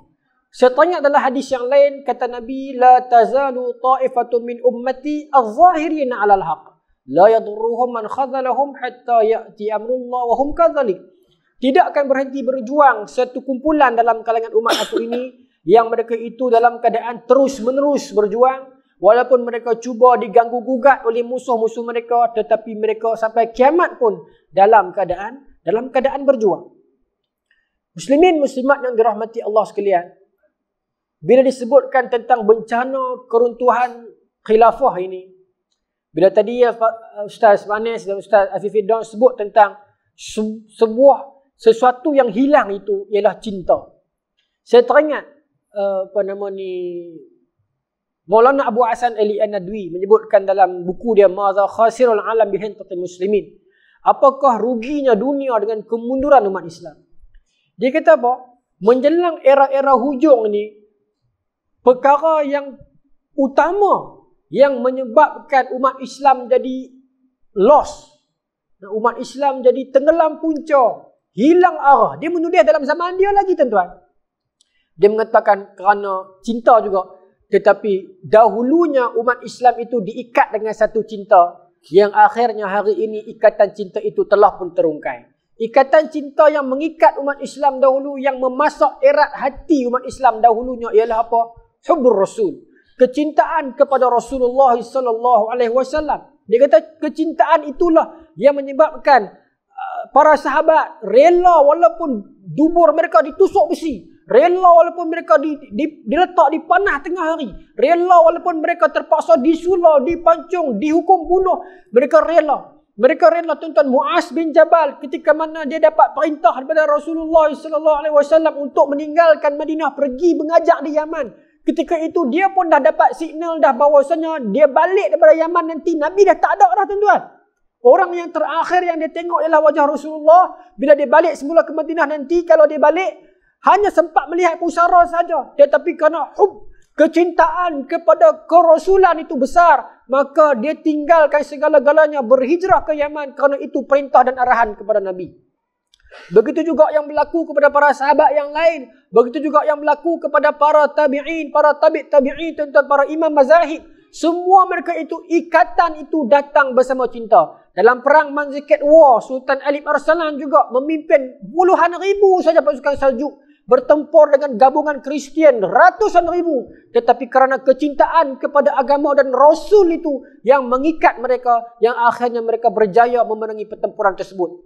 Hari ini kenapa kita tinggal lemah, lelah, penat begini? Kerana kita sudah tidak tinggal apa pun bagi kita ini tentang Rasul itu. Kita hanya kembali mengucapkan alunan selawat dan qasidah hanya mungkin setahun sekali. Kita cuma hanya mampu mengucapkan sallallahu alaihi wasallam ketika mana nama Nabi disebut, tetapi kita tak mampu mengangkatkan suara kita lebih tinggi ketika mana Nabi kita dihina. Ini penyakit dan belenggu yang merantai umat Islam yang menyebabkan kita lemah. Saya optimis dan percaya kekuatan kita ini terletak kepada kecintaan kita kepada Rasul. Kerana itu, tuan-tuan, Mahdi yang akan bangkit kelak, dia datang daripada keturunan Rasul. Nabi Isa yang akan turun kelak, dia turun dengan membawa syariat Rasulullah sallallahu alaihi wasallam. Kalau kita kembali kepada sebuah destinasi kecintaan kepada Rasul itu, insya-Allah kita akan kembali kuat. Kata Nabi sallallahu alaihi wasallam, saya tutup. Man mata wa lam yaghzu wa lam yuhaddis bihi nafsahu mata ala syu'batin min nifaq. Hadis Sahih Muslim. Barang siapa yang mati dalam keadaan dia tidak pernah berjuang dan tidak pernah terlintas pun nak berjuang, dia mati atas salah satu cabang-cabang munafik. Nauzubillah. Maka dengan itu saya rest my case. Saya macam mana nak tadi dah sedap dah nak berhenti tak berhenti dah. Saya berhenti di sini, tuan-tuan. Saya serahkan kepada kandang saya, silakan. Jazakallah khair. Kesimpulan yang terakhir daripada panelis-panelis kita. Jadi seperti mana yang dapat kita rangkumkan, hakikat kita pada hari ini, umat ini bukanlah dikatakan sebagai ketinggalan dari Barat.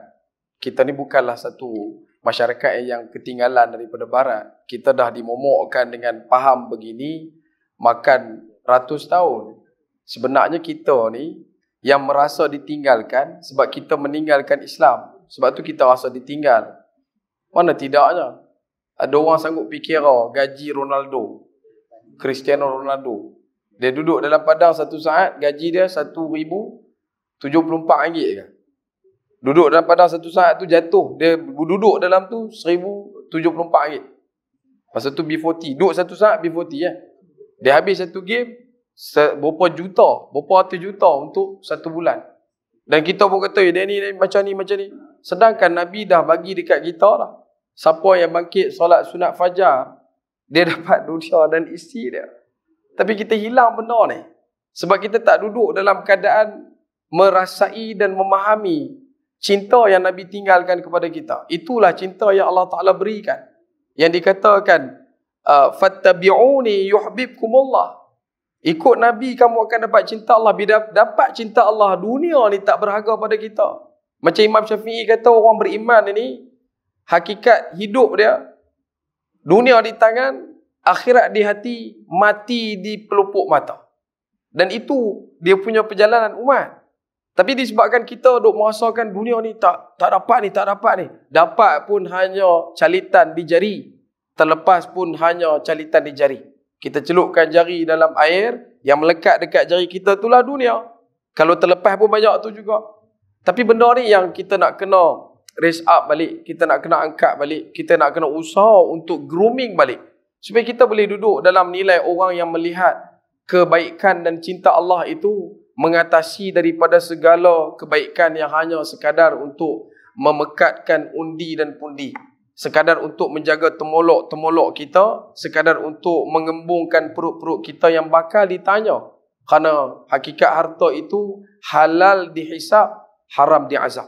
Sebab itu tuan-tuan, dalam kesimpulan ini tidaklah ingin menarik nafas panjang.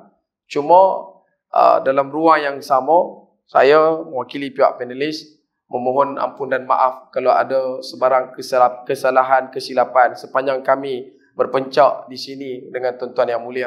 Kalau ada kekasaran bahasa, tegeri bicara, telajak kata, terasa di mana-mana, saya minta maaf banyak-banyak. Kami minta maaf banyak-banyak daripada hujung rambut sampai hujung nyawa. Dari jauh menjunjung duli, dari dekat menjunjung sembah. Mohon maaf sudi diberi kalau ada silap dan salah. Pujangga lama mengatakan, sirih junjung, sirih pinang, peti celepa, tudung tembaga.